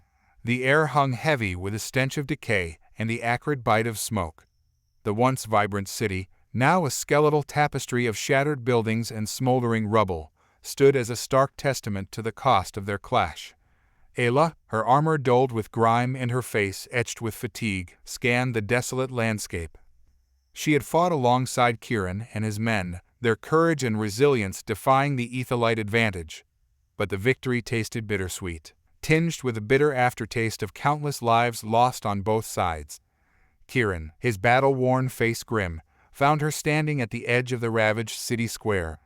His eyes, usually filled with a weary cynicism, held a flicker of something new, a spark of understanding, perhaps, or a fragile hope. "It's all over," he said, his voice hoarse. "We won, but at what cost?" Aella didn't answer, her gaze fixed on the horizon where the last embers of the Aethelite fleet had vanished, swallowed by the swirling mists. The weight of her actions, of the lives she had taken and the lives she had saved, pressed down on her. She had come to Earth, ready to conquer, but the harsh reality of war had stripped away her naive arrogance. She had seen the human capacity for violence, yes, but she had also seen their unwavering courage, their unwavering compassion. There was another way, she whispered, her voice barely audible above the wind. Another way, a way to bridge the divide. Kieran looked at her, his brow furrowed with a deep, unspoken question. He had seen Aella change, witnessed her struggle against the indoctrination of her own people. He had felt a kinship with her, a shared burden of grief and remorse. "What do you mean?" he asked, his voice low. "There was another way?" Aella turned to him then, her eyes filled with a newfound clarity. "I was warned," she said. "Before we arrived, before the invasion, a voice whispered to me." Kieran's breath caught in his throat. He had received a similar warning, a voice that had spoken of a coming darkness, a threat from the stars. He had initially dismissed it as madness, the product of his war-torn mind. But now, seeing Aella's shattered gaze, he knew he hadn't been alone. "It spoke of our arrival, of the conflict," she continued, her voice trembling. "And it warned me that there was a chance for peace if we could see beyond our preconceived notions, beyond the simplistic divisions we had created." Kieran listened, his heart pounding with a mixture of disbelief and cautious hope. Was there a possibility, a small sliver of chance, that they weren't alone in their struggle? Was there a force, a power, that sought to bridge the divide between humans and Aethelite? "Who was it?" he asked, his voice barely a whisper. "Who warned you?" Aella shook her head, her expression clouded with uncertainty.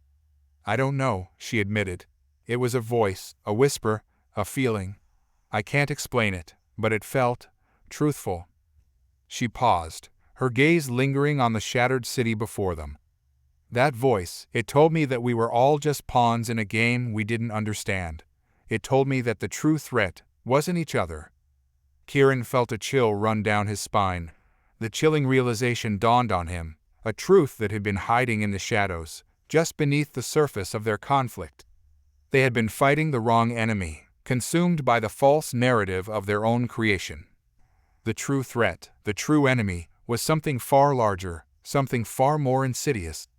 What are you saying?" he asked, his voice tight with fear and a desperate hope. Aella sighed, her face etched with weariness. "I don't know the answers, Kieran," she said. "But I know we need to find them, together." The desolate battlefield around them seemed to hold its breath, the silence punctuated by the mournful wind. Aella and Kieran stood together, two soldiers from different worlds, bound by a shared loss and a shared hope. The whispers of truth had pierced the veil of their conflict, revealing a new enemy, a new challenge, and a new opportunity.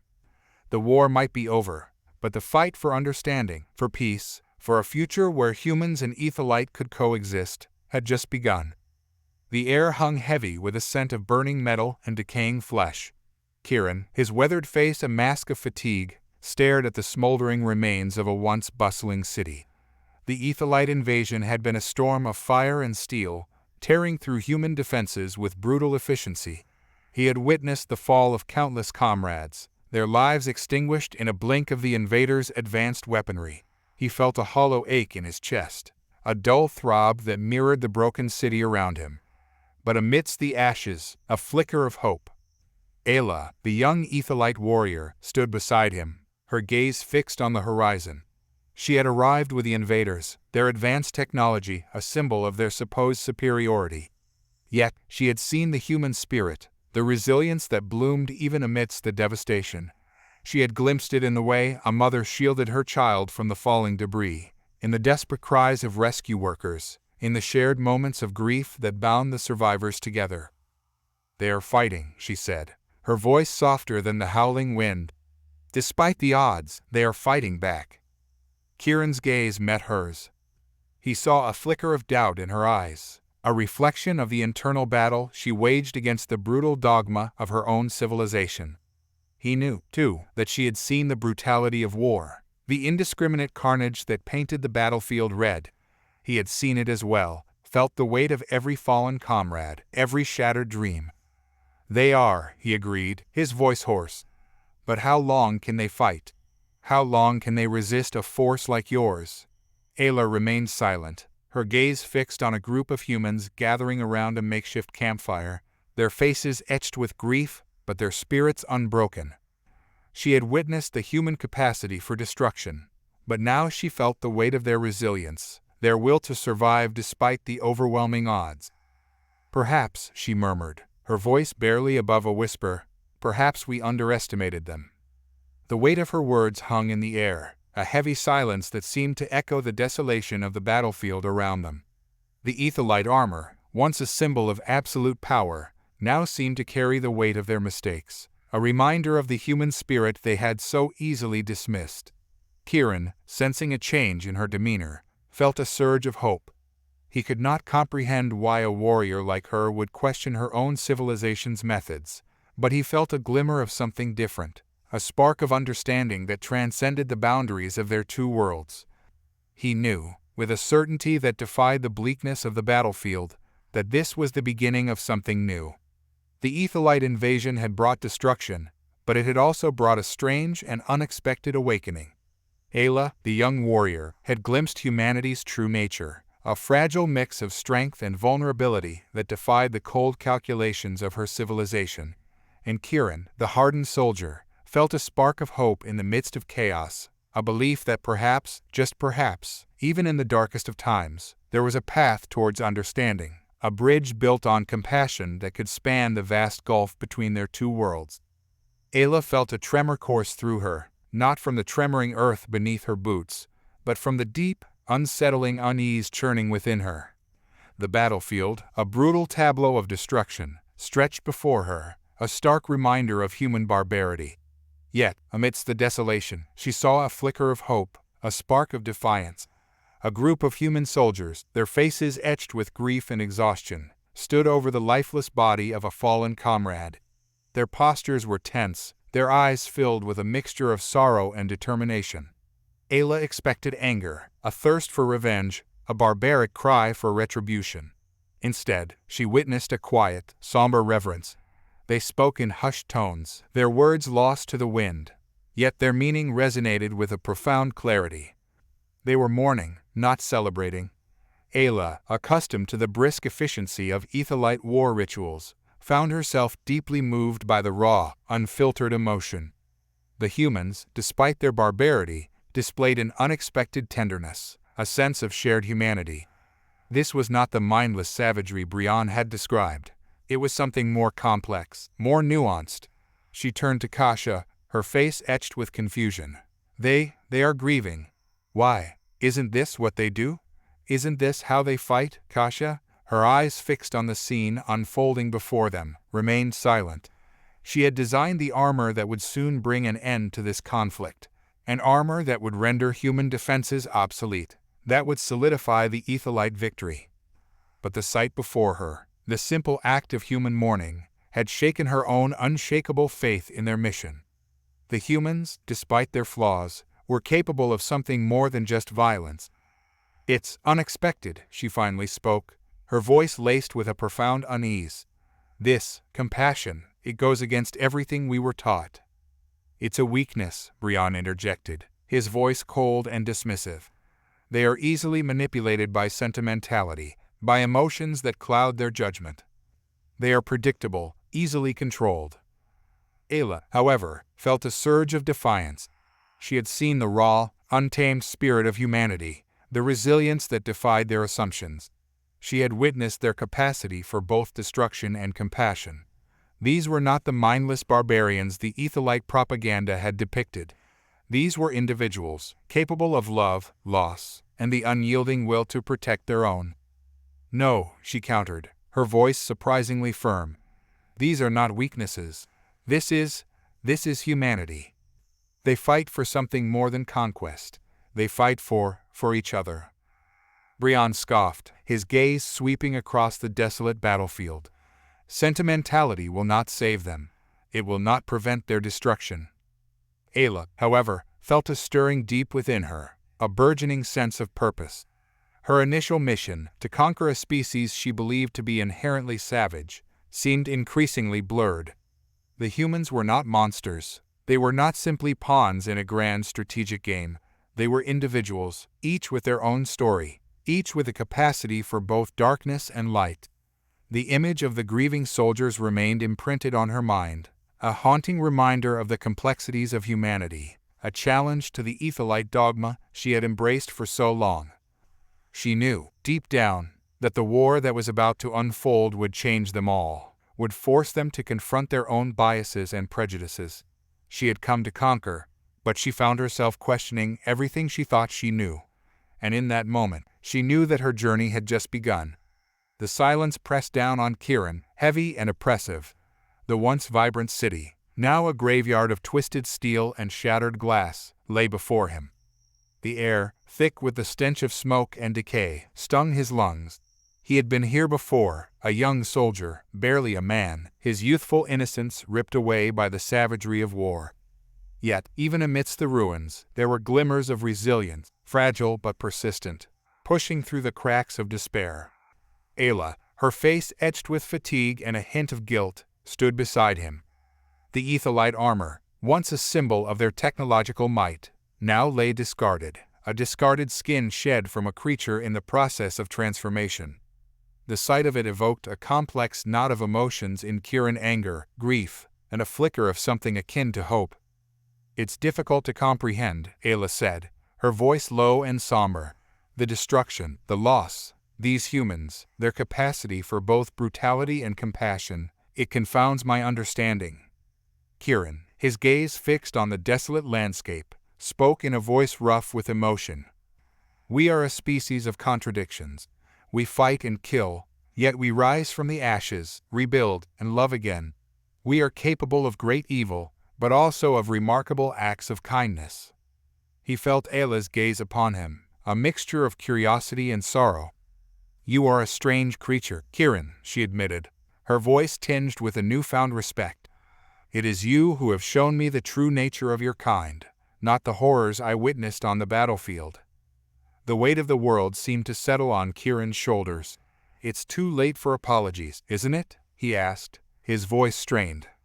The devastation around them, the shattered lives, the lingering scent of death, were a constant reminder of the price they had paid for their shared misunderstanding. But Aella, her eyes locked on his, shook her head. "No," she said, her voice firm. "It is never too late. We must learn from our mistakes, rebuild what has been broken, and find a way to coexist. This is not the end, Kieran. It is only the beginning." He looked at her, a glimmer of hope flickering within the depths of his soul. The journey ahead would be long and fraught with challenges, but maybe, just maybe, there was a chance for a shared future. A future where both their civilizations, once so different, could learn to coexist, to understand, to heal. The echoes of the past, while haunting, could also serve as a reminder of the strength of the human spirit, a spirit capable of overcoming unimaginable adversity. Aella stood at the edge of the crater, the gaping wound in the earth, a stark testament to the Aethelites' firepower. Her armor, once a symbol of her people's technological prowess, now felt like a heavy burden. The acrid scent of smoke and burnt flesh clung to her, a constant reminder of the carnage she had wrought. The air vibrated with the echoes of dying screams, each one a chilling reminder of the human cost of her victory. She had come to Earth with a heart cold and resolute, fueled by the Aethelite belief in their superiority. But the reality of war, the brutal efficiency of bloodshed, had chipped away at the icy facade she had built around herself. In the ruins of this city, she saw not just enemies, but reflections of her own people. The same thirst for power, the same capacity for cruelty, echoed in the shattered remnants of human civilization. The sight of a child, huddled amidst the wreckage, its thin body clutching a tattered teddy bear, brought a wave of nausea. Her hand instinctively went to her weapon, a reflex born from years of training, but it halted mid-motion. A flicker of empathy, a whisper of doubt, stirred within her. It was a feeling she had never allowed herself to experience. Aethelite warriors were not meant to feel. They were instruments of war, their emotions carefully honed for efficiency, not for compassion. "Aella," a voice called out, sharp and unyielding. Brion stood beside her, his face a mask of stoic determination. His eyes, devoid of the slightest hint of remorse, scanned the battlefield with the cold precision of a hawk circling its prey. "The enemy is broken," he said, his voice as emotionless as the ruins around them. "We must press our advantage, crush their remaining resistance before they can regroup." Aella swallowed, her throat dry with a taste of her own guilt. She had seen enough of war, enough of the human cost of their ambition. She had tasted the bitterness of victory, and she knew it was not a flavor she wanted to savor. "Brion," she began, her voice barely a whisper. I cannot." His gaze, sharp and unforgiving, pierced through her. "We are at war, Aella. There is no room for weakness here." Aella's heart pounded against her ribs, a caged bird struggling to escape its confines. How could she continue this? How could she stand by while her people, fueled by their own arrogance, destroyed everything in their path? "We must find another way," she said, her voice gaining a new strength. "We cannot simply obliterate them. They are not so different from us. They have the same capacity for both good and evil." Brion's lips tightened into a thin line. "Your emotions are clouding your judgment, Aella. You are a warrior, not a philosopher. We have orders." She could see the flicker of anger in his eyes, the same anger that fueled their conquest. It was the anger of a warrior who had never known the weight of his own actions, the fear of the consequences that flowed from his victories. "Our orders," she countered, her voice steady and strong, "are to conquer, not to destroy. We can achieve the same goal without resorting to this barbarity. We must find a way to coexist, not annihilate." Brion remained silent, his eyes fixed on the horizon, a silent acknowledgement of the unspoken weight of her words. He had grown accustomed to the rhythm of war, the comforting drone of destruction, but Aella had glimpsed a different path. A path not of conquest, but of understanding. This was a battle she could not win with weapons, but with the strength of her convictions.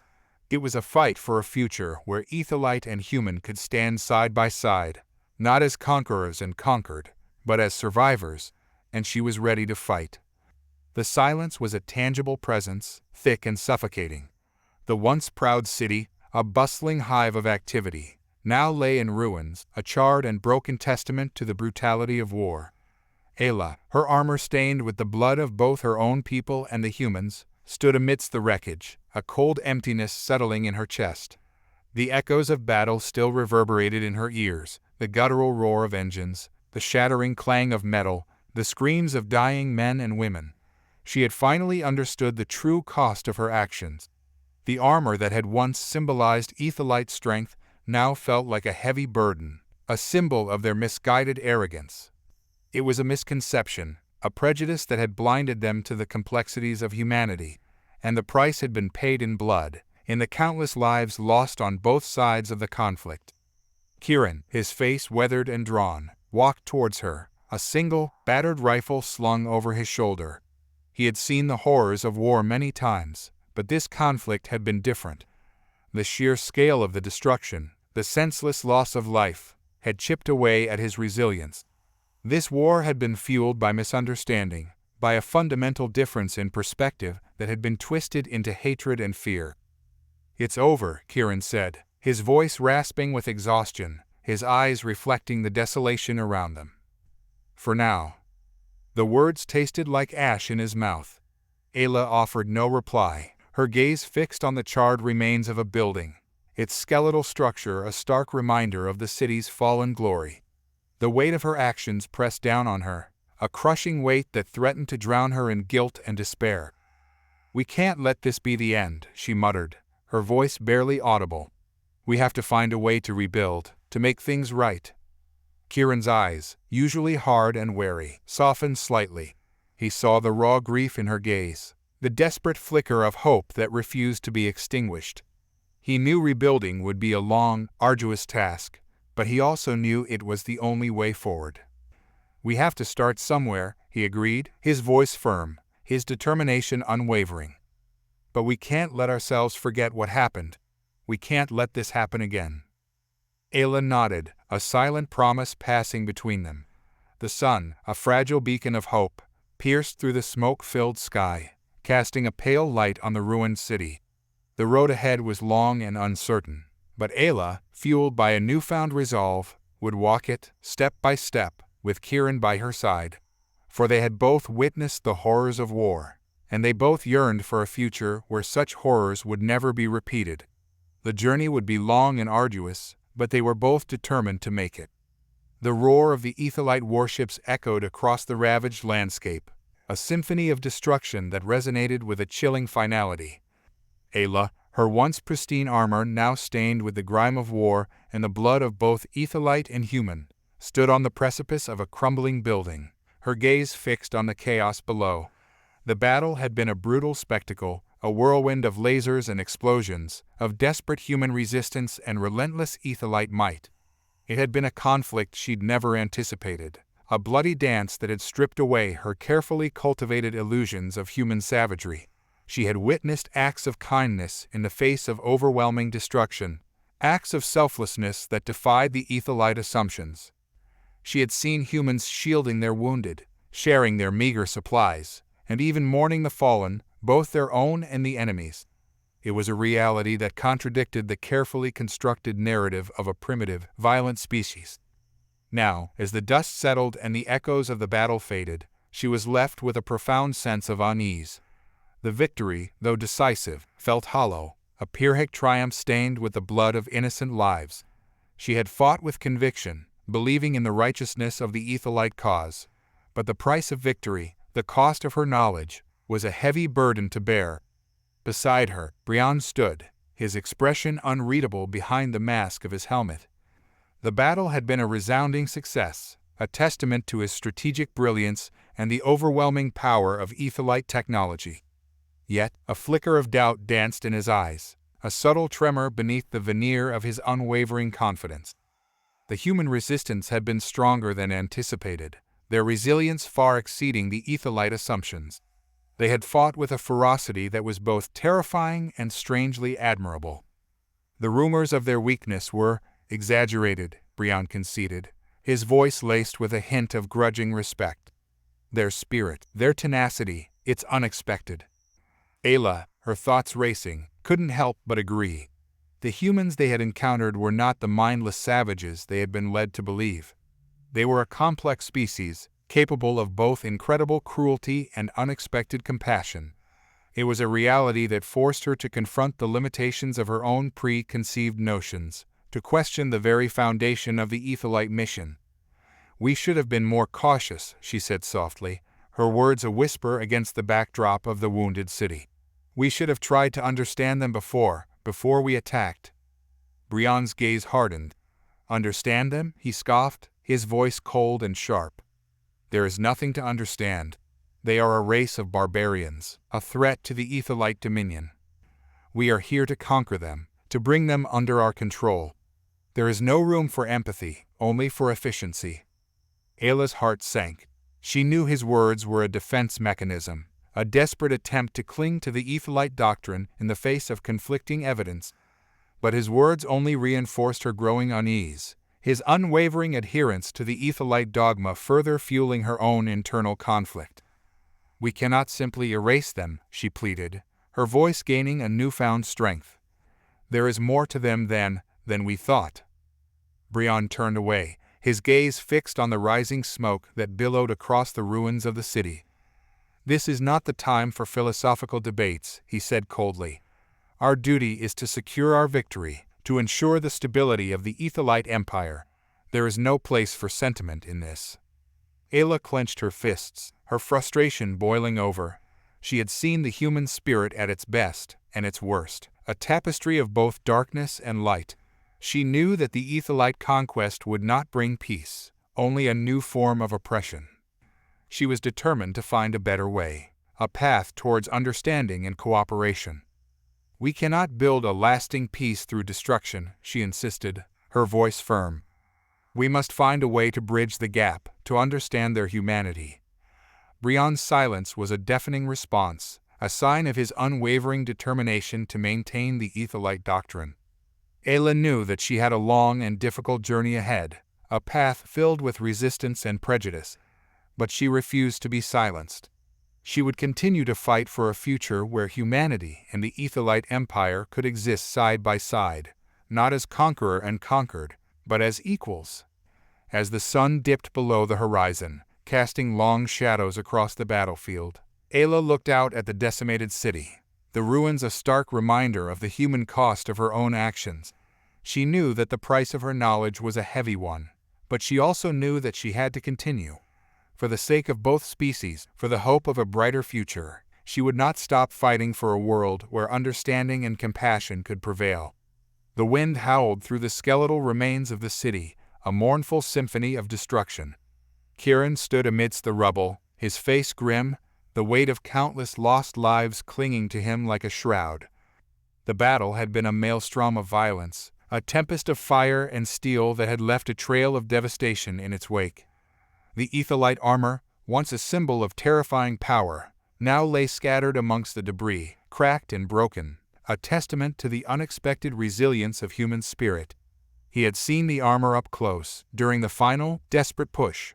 He had seen the fear it instilled in his fellow soldiers, the way they cowered in the face of its seemingly impenetrable shield. He had felt his own hope dwindling, a cold dread settling in his heart. But something had shifted. Aella, the Aethelite warrior he had come to know, had chosen a different path, a path of mercy. She had risked her own life to warn human leaders about the impending invasion, an act of defiance that had shaken the foundations of her own civilization. He had seen the devastation firsthand, the unimaginable toll the war had taken on his own people. He had felt the weight of every life lost, every family torn apart, every dream shattered. And yet, amidst the ashes, a flicker of hope remained. Hope fueled by the knowledge that Aella, a creature of another world, had chosen humanity over conquest. Aella walked towards him, her steps slow and deliberate. She carried a weariness that spoke of battles won and lost, of choices made and burdens shouldered. The youthful arrogance that had initially marked her demeanor had been replaced by a sobering maturity, a deep understanding of the true cost of conflict. "Kieran," she said, her voice soft and laced with sorrow, "I am so sorry. I did not know." Her words trailed off, leaving the unspoken truth hanging in the air. She had not known the depths of human suffering, the true cost of war. She had been blinded by her own civilization's arrogance, their belief in their own superiority. Kieran looked into her eyes, his own reflection a mix of grief and grim understanding. "It's done now," he said, his voice rough with emotion. "What matters is what happens next." He gestured to the ruined city around them, the shattered monuments to a civilization that had been torn asunder. "We can't let this be the end," he continued. "We have to find a way to rebuild, to learn from our mistakes." Aella nodded, her eyes reflecting a newfound determination. "You are right," she said. "We must rebuild. But we must also learn from this. We must understand that war is never the answer. It only breeds more suffering, more pain." They stood together, two beings from different worlds, united by shared grief and a glimmering hope for a future where understanding might replace conflict. The wind continued its mournful song, a reminder of the sacrifices made, the lessons learned. Aella, with her newfound empathy, and Kieran, with his unwavering hope, were the first steps towards a fragile new dawn. They knew the path ahead wouldn't be easy, but they were determined to walk it together, carrying the weight of their past and the hope of a future where humanity and Aethelite might find some fragile peace.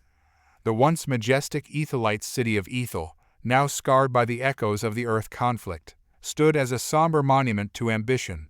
The gleaming titanium structures, once symbols of technological prowess, bore the marks of a war waged against a foe far different than expected. The Aethelite armor, the pride of their engineers, lay discarded in rusted heaps, a testament to a fatal miscalculation. Aella, her once bright eyes now etched with weariness, walked amongst the wreckage, the silence punctuated only by the whirring of repair drones attempting to mend the city's wounds. Her gaze fell upon a shattered suit of armor, its once impenetrable surface now marred by the crude, but effective, weaponry of humanity. It reminded her of the battlefields of Earth, a landscape of chaotic destruction that had defied their calculated strategies. They fought differently, she whispered to herself, the memory of those battles still fresh in her mind. The ferocity, the desperate resilience, it had been unlike anything they had encountered before. The Aethelite armor, designed to withstand the most potent weapons of their own civilization, had been rendered almost useless by the sheer brutality of human warfare. The memory of Kieran, the human soldier who had become both an ally and a friend, flooded her thoughts. His cynicism contrasted starkly with his fierce loyalty to his comrades, a paradox that had challenged her initial assumptions. He had shown her the human capacity for both violence and compassion, a duality that had forever altered her perception. "You were right, Kieran," she said to the empty air, her voice barely a whisper. "We underestimated them." A shadow fell upon her, and she turned to see Brion, the Aethelite general, his face etched with the same weariness that shadowed her own. For months, he had been advocating for a complete withdrawal from Earth, arguing that the cost of the conquest far outweighed any potential gain. "The city is slowly recovering," Brion stated, his voice devoid of emotion. "But the wounds of this conflict will take generations to heal." Aella nodded, her gaze falling to the discarded armor once more. "We misjudged them, Brion. We thought we knew them, but we were wrong." "We were not wrong," Brion retorted, his voice hardening. "They are still a primitive species, driven by base instincts. Their violence, their chaos, it is in their nature." Aella met his gaze, her own eyes brimming with a newfound determination. "No, Brion. We have learned a vital lesson. We cannot judge an entire civilization based on a single battlefield. There is more to them than we saw, more that we need to understand." Brion remained silent, his face a mask of stoicism. He had witnessed the horrors of war firsthand, and his faith in humanity had crumbled. But Aella, though wounded by the conflict, clung to a glimmer of hope. She knew that the path to peace, to understanding, lay not in conquest, but in dialogue. "We will rebuild," she said, her voice firm. "And we will learn from our mistakes. We will find a way to coexist with them, eventually. We have no choice." Brion remained silent, but a flicker of something, perhaps a flicker of hope, crossed his face. Aella, despite the weight of the past, saw a glimmer of possibility in his eyes. Perhaps, she thought, the echoes of this distant war could yet guide them towards a future of understanding and peace. The Aethelite flagship, a silver leviathan suspended in the star-dusted void, hummed with a quiet, unsettling energy. Inside, the observation deck was a tableau of tension. Aella, her once bright eyes now shadowed with worry, stood by the panoramic window, staring at the swirling blue and green tapestry of Earth below. She had witnessed far too much, seen humanity's capacity for both violence and compassion in equal measure. The initial certainty she had felt, the conviction that their conquest was justified, was now a tattered flag wavering in the wind of her doubts. Brion, his gaze fixed on the projections of the impending invasion, remained unmoved. His face, etched with the lines of countless victories, betrayed no hint of doubt. He was the embodiment of Aethelite strategy, a man who believed in the inexorable march of progress, a progress that required the culling of the weak and the subjugation of the inferior. "Your empathy is a weakness, Aella," he said, his voice a low rumble. "The humans are a plague upon this galaxy. Their chaotic nature, their tendency for self-destruction, they are a threat to our order. We must eradicate them." Aella turned, her gaze meeting Brion's with a defiance she wouldn't have dared express a few weeks ago. "They are not all the same, Brion. There is good among them, a flicker of hope even in the darkest places. We must not dismiss them all as barbarians." Cassia, her gaze still fixed on the complex schematics of the invasion fleet, spoke without turning. "Your sentimentality is misplaced, Aella.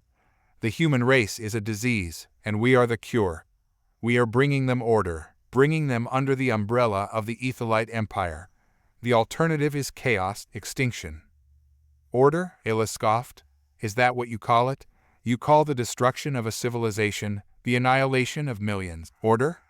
The air crackled with tension, the silence punctuated only by the soft hum of the spacecraft. "I've seen them, Brion. I've seen their capacity for good," Aella insisted, her voice rising. "I've seen them stand against injustice, fight for each other, offer their lives for those they love. You cannot see this, you cannot understand this because you only look at the surface, at the violence. You don't see the heart, the soul, the potential within them. Brion turned, his gaze cold and unwavering. Potential for what, Aella? For more wars? More destruction? You are allowing your emotions to cloud your judgment. These are primitive beings, incapable of true progress, true understanding. Aella's heart pounded in her chest, her breaths coming in short, sharp gasps. No, she protested, her voice shaking. They are not incapable, they are simply different. We must try to understand them, to see them for who they are, not for what we believe they are. The tension in the room was palpable, a silent war between ideology and empathy. Cassia, her face pale and drawn, looked up from her schematics, her eyes filled with a troubled uncertainty. The voice of their commander, a gruff, authoritative tone, crackled over the comm system. Attention, all ships. Prepare for deployment. Operation Conquest is a go. The Aethelites, their faces grim, turned towards the vast panorama of Earth, a planet poised on the precipice of their arrival. Aella, her heart heavy with a mix of apprehension and hope, watched as the planet, her home and her enemy, drifted closer, the blue of its oceans and the green of its continents growing ever larger in the observation window. The echo of Kieran's warning, "Be wary of what you believe you know," resonated in her mind. Aella knew that she was facing a crossroads, a choice that could define her future, her purpose, her very understanding of what it meant to be Aethelite, and perhaps even what it meant to be human. Aella felt a tremor run through the landing platform. The vibrations, faint at first, grew stronger, resonating through the metal beneath her boots. She looked up, her gaze drawn to the towering bulk of the Aethelite vessel, its sleek, metallic hull gleaming under the harsh light of the artificial sun. The ship was humming, a low, almost frantic thrumming that seemed to pulse through her very being. Her heart thumped in unison, a chaotic rhythm that mirrored the unsettling anticipation she felt. The day of the invasion was approaching, a terrifying inevitability that hung heavy in the air. Aella's mind raced, a whirlwind of conflicting emotions. The chaos and brutality she had witnessed on Earth had initially filled her with disgust. The humans were a savage species, their wars nothing more than senseless displays of violence. This was a truth hammered into her since childhood, a foundational belief upon which the entire Aethelite mission was built. But something had shifted within her. The compassion she had witnessed during her time on Earth, the unexpected acts of kindness and selflessness amidst the carnage, had planted a seed of doubt in her. Aella, a deep, resonant voice broke through her thoughts. Brion, his form imposing even in the dimness of the landing bay, stood before her. His eyes, usually sharp and assessing, held a flicker of something else, a hint of something akin to pity. "The preparations are complete. You are ready for deployment," he said, his tone unwavering. Aella nodded, her gaze fixed on the massive vessel above. Her armor, sleek and impenetrable, felt like a second skin. It was a symbol of Aethelite power, of their technological superiority, yet it also felt like a burden, a testament to the assumptions that fueled their conquest. I have something to tell you," Aella began, her voice hesitant. Brion raised an eyebrow, his expression guarded. "Speak freely, Aella. However, let this be the last of your doubts. I've seen things that challenge our understanding of humans," Aella said. "Their capacity for cruelty exists, but it's not the only truth. I've seen acts of courage, of sacrifice, of love, things that defy the narrative we have been told." Brion scoffed. "You let your emotions cloud your judgment.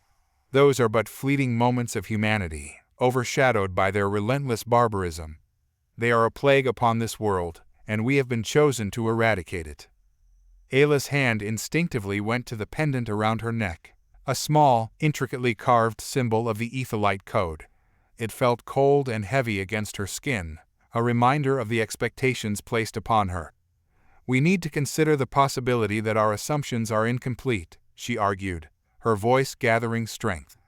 "We must look beyond the violence and understand the complexities of this species. Perhaps there is a path to peace." Brion stared at her, his expression unreadable. "Aethelite history has taught us that peace is a cruel delusion," he said coldly.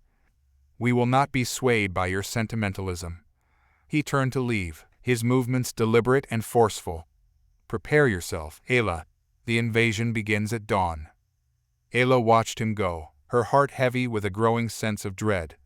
The seeds of doubt had taken root within her, but whether they would blossom into something more, something that could change the course of history, was beyond her control. The air hung thick with the smell of smoke and decay. Kieran, his face grimed with soot and exhaustion, stood amidst the ruins of what was once a bustling city. Buildings lay in twisted heaps, their insides gutted by fire and the relentless assault of Aethelite weaponry. The once vibrant streets were now choked with debris, the echoes of gunfire still ringing in the air like a phantom chorus. He had seen his fair share of battles, had witnessed firsthand the horrors that war unleashed upon humanity. But this was different. This was a brutal, efficient decimation unlike anything he'd encountered before. The Aethelite weapons, so advanced they appeared almost magical, had reduced the city to a smoldering wasteland in a matter of hours. They're not like us," he whispered, his voice hoarse and heavy with grief. He thought of Aella, the Aethelite warrior who had shown him a flicker of compassion amidst the chaos. She had warned him of the invasion, her eyes filled with a strange mixture of sorrow and determination. She had risked everything to warn the humans, even though her own kind had planned their destruction. But her warning had come too late. The Aethelite assault had been swift and merciless, leaving behind a trail of devastation that stretched across the land. He looked up at the sky, a bruised and angry canvas of smoke and ash. The Aethelite spacecraft, sleek and menacing, hovered above like vultures waiting to pick clean the remains of their prey. "They think they are invincible," he growled, his voice edged with a bitter resentment. "They think they can simply crush us like insects. They think they've learned everything there is to know about humanity." But Kieran knew better. He knew that humanity, even in the face of overwhelming odds, possessed a resilience that even the advanced Aethelite technology could not extinguish. He had seen it in the eyes of his fellow soldiers, the flicker of defiance that burned brighter in the face of death. He knew that even in the darkest hours, a spark of hope could ignite, a flame that could not be snuffed out by any conquerors. He thought of the tales his grandfather used to tell, stories of past conflicts where humanity had faced down seemingly insurmountable odds and emerged victorious. Stories of heroism, sacrifice, and the indomitable spirit that burned at the heart of his species. His grandfather had always said, "We may fall, but we never break." And Kieran, even in the face of this unprecedented devastation, felt a flicker of that same defiance ignite within him. He would not be broken. He would not falter. He would fight, not for conquest, but for survival, for the future of his people. He would fight for Aella, for Cassia, for the humanity that still glimmered in the ashes of their civilization. He clenched his fist, the fire of defiance burning brighter in his eyes, a testament to the enduring strength of the human spirit. "They may have taken our cities," he muttered, his voice a tremor of determination, "but they will never take our hearts." The air in the Aethelite command center crackled with tension. The invasion of Earth was imminent, the colossal warships poised to descend upon the planetary surface like a storm of steel and fire. Yet, amidst the anticipation of conquest, a shadow of doubt lingered, a creeping unease that gnawed at the edges of Aella's confidence. She stared at the holographic map of the primary target zone, a human city bathed in the sickly glow of artificial light. The vibrant tapestry of urban life, once so alien and chaotic, now seemed strangely familiar. The city pulsed with a life force that transcended its technological limitations, a testament to the resilience of its inhabitants. Memories of the young boy she had encountered in the war zone, his face etched with the scars of conflict, yet his eyes blazing with an unyielding spirit, swam in her mind. "Aella," Brion's voice, sharp as a blade, cut through her contemplation. "You are staring at the city we will soon obliterate. Do you have any operational concerns?" Aella forced herself to focus. "No, General. The data indicates ideal conditions for deployment. Minimal resistance expected." Her words felt hollow, a lie whispered even to herself. The data was accurate, the city was vulnerable. but the image of the boy, his face etched with both suffering and hope, haunted her. He was not a statistic, not a data point in an equation of conquest. He was a living, breathing soul, a symbol of the very humanity she was trained to despise. "Very well," Brion said, a flicker of annoyance in his eyes. "I trust you understand the importance of this operation. The success of the Aethelite Empire rests on our ability to subdue this primitive world." "Of course, General," Aella replied, forcing a smile. She turned away from the holographic projection, retreating into her thoughts.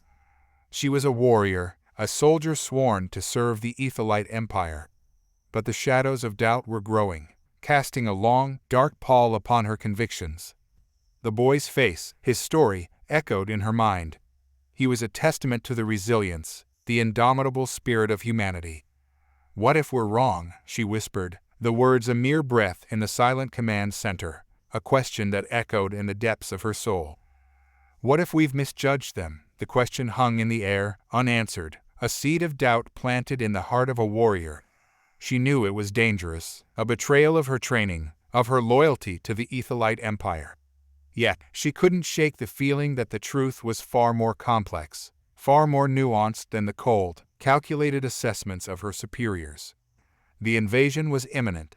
The fate of humanity, the fate of her own world, rested on the outcome of this campaign. But Aella knew, with a certainty that defied logic, that the true battle was not on the field, but within her own heart, a battle between her duty and her conscience, between the conviction of her training and the whisper of her doubt. The shadow of doubt lingered, a reminder of the humanity she had yet to fully understand, a beacon of hope for a future where conquest could be replaced by understanding, a future she dared to dream of. The acrid smell of burnt metal and the echoes of distant explosions clung to Aella's clothes like a phantom. She had spent weeks in the heart of the human war zone, immersed in the gritty reality of their brutal conflict. Initially, she had been repulsed by the savagery, the relentless cycle of violence that consumed these beings. But something had shifted within her, something that Brion and Cassia, both firmly rooted in the Aethelite dogma of human inferiority, couldn't understand. Aella had witnessed acts of kindness, of unexpected courage and compassion, amidst the chaos.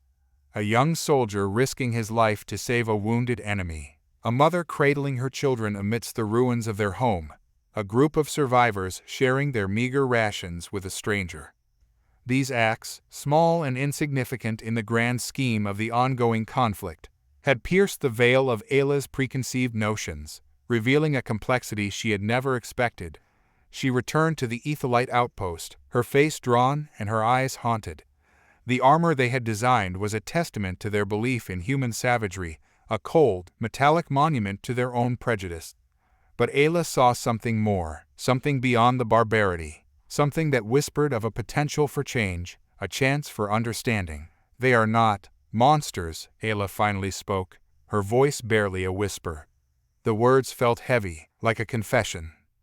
Brion, his face impassive, turned to her with a cold glint in his eyes. "Your compassion is misplaced, Aella. We are not here to understand them, but to conquer them. Their weakness is their very nature, their flawed capacity for reason and morality." Aella met his gaze, her own eyes burning with a newfound intensity. I have seen things that challenge everything we believe about them. There is more to them, more than just a primitive species driven by violence." Cassia, her brow furrowed, added, "While your observations are intriguing, Aella, they do not change the reality of their technological inferiority." She gestured to the towering mounds of equipment, the gleaming armor that lined the walls of the outpost. "This is what will secure our victory, the overwhelming superiority of our technology." Aella's hand instinctively went to the worn pouch on her belt, where she carried a small carving, a gift from a human child she had met during her time in the war zone. It was a simple figure, a bird with outstretched wings, a symbol of hope that the child had given her as a token of gratitude for a small act of kindness. What if our technology is not the answer?" she asked, her voice barely a breath. "What if there is another way, a way to bridge the divide?" The room fell silent, the only sound the clanging of the armor being prepped for the final assault. Brion's gaze remained fixed on Aella, his face unreadable. Cassia, her eyes flickering between Aella and the armor, seemed to be weighing something in her mind. Aella knew the conversation was far from over, that her doubts were a threat to the entire Aethelite mission. She had glimpsed something different, something beyond the cold, calculated logic of conquest. But the question remained, would she be able to convince her own people to see it too? Or would their determination to conquer ultimately blind them to the possibility of understanding? The whispers of the unknown, the faint echo of hope that Aella had encountered in the heart of human conflict, were now a constant murmur within her, a silent challenge to the Aethelite dogma. She knew this was only the beginning, the start of a long and difficult journey, a journey that could either lead to understanding or to even greater destruction. The future hung in the balance, and Aella, a young warrior grappling with her own doubts, was at the center of it all. Aella stood before the shattered remnants of a once proud city, the air thick with the stench of decay and the echo of distant screams. The Aethelite armor she wore, a marvel of advanced technology designed to withstand the fury of human warfare, felt heavy, a tangible symbol of the devastation they had wrought. The armor, she realized, had not only protected them from the enemy, but also isolated them from the truth. She had seen the horrors, the bodies piled high, the buildings reduced to rubble, the land scarred by the relentless fury of battle. But she had also witnessed something else, something that had shattered the Aethelite assumptions about humanity. In the midst of the chaos, she had encountered a group of survivors, huddled together, offering each other comfort and sharing the last of their meager rations. They were not the bloodthirsty barbarians the Aethelite propaganda had depicted. They were simply people trying to survive, to find hope in the face of unimaginable loss.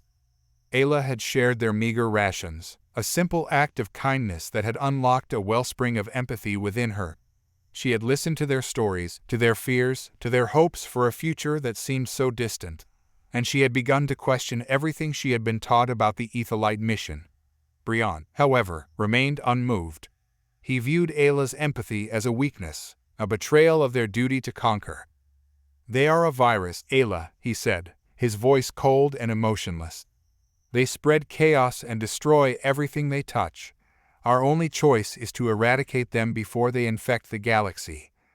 But Aella was no longer convinced. She had seen the evidence of human compassion, the flicker of hope in the face of despair.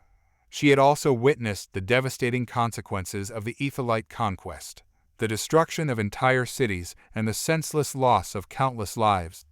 The Aethelite armor, once a symbol of their technological superiority, now felt like a yoke, a barrier between her and the humanity she was beginning to understand. "This is not the way," she whispered, her voice choked with emotion. "There has to be another way." She looked up at the towering Aethelite spacecraft, a symbol of their power and their ambition. It was a reminder of the path they had chosen, a path that led only to destruction. A path she could no longer follow. She had to find a way to warn humanity, to break through the Aethelite propaganda and show them the truth. She had to find a way to bridge the chasm between their two civilizations, to create a future where understanding, not conquest, prevailed. She had seen the darkness, but she had also seen the light, and she knew, deep down, that humanity deserved a chance. A low hum resonated within her armor, a communication from Brion. He was demanding her immediate return to the mothership. But Aella ignored the command. She had a different mission now, a mission that transcended the Aethelite dogma. She had to find Kieran, the human soldier she had met on the battlefield, the one who had shown her a glimpse of humanity's resilience. She had to find a way to speak with him, to speak with humanity, before it was too late. The whispers of hope, faint but persistent, echoed within her, guiding her through the ruins. She would find him. She would find a way to change the course of history, to make peace, not war, the legacy of the Aethelite Empire. The Aethelite ship, once a symbol of overwhelming power, now hung in the sky like a wounded bird. Its once pristine hull bore the scars of battle, a testament to the ferocity of the human resistance. Inside, the atmosphere was thick with tension, the silence punctuated by the hum of failing machinery and the occasional sigh of exhausted crew members. Aella stood by the observation window, gazing down at the ravaged earth. Her heart ached with a heavy weight she had never known. The once pristine landscapes, now scarred with craters and scorched by fire, were a chilling reminder of the destruction wrought by the war. She had come to Earth expecting to witness a primitive species, easily crushed by the Aethelite might. Instead, she had found a resilience, a spirit of defiance that had surprised and humbled her. "Aella," a familiar voice called from behind. She turned to face Cassia, her friend and fellow observer. The brilliant scientist, once so confident in the Aethelite superiority, now carried a weary expression. The weight of the war, the realization of the human cost, had taken its toll on her. "Cassia," Aella replied, her voice barely a whisper. I have made a decision," Cassia said, her voice trembling slightly. Aella's brow furrowed. Cassia was known for her logical mind, her unwavering dedication to the Aethelite cause. This hesitancy, this vulnerability, was new and unsettling. "What is it?" Aella asked, her voice laced with a sliver of concern. Cassia took a deep breath and glanced out the window, her gaze settling on the broken landscape. "The armor, it's useless. It was built on a misconception, a flawed understanding of the human spirit." Aella felt a pang of agreement. The Aethelite armor, once a symbol of their technological prowess, had proven ineffective against the human will to resist. It had been designed to withstand the brute force of weapons and the savagery they had expected. It had failed to account for the human capacity for compassion, for self-sacrifice, for the unwavering desire for freedom. We need to try something else," Cassia continued, her voice strained. "Something that acknowledges the complexities of this species, their ability to adapt and overcome, their resilience." Aella nodded slowly, understanding dawning in her eyes. The Aethelite invasion had not been a mere military conquest. It had been a failure of understanding, a misjudgment fueled by prejudice and arrogance. We need to learn," Aella whispered, her voice laced with determination. "We need to learn from them." Cassia smiled faintly, a glimmer of hope peeking through her weariness. The war was over, the outcome uncertain, but a new chapter was beginning. A chapter of understanding, of learning, of maybe even reconciliation. The Aethelite ship, battered but not broken, began its slow descent, guiding them to a new path. A path not forged by conquest, but by empathy, respect, and a willingness to learn from the species they had so underestimated. The future was still uncertain, but for the first time, both Aella and Cassia saw a glimmer of hope on the horizon. A hope not built on the strength of their armor, but on the strength of their willingness to understand.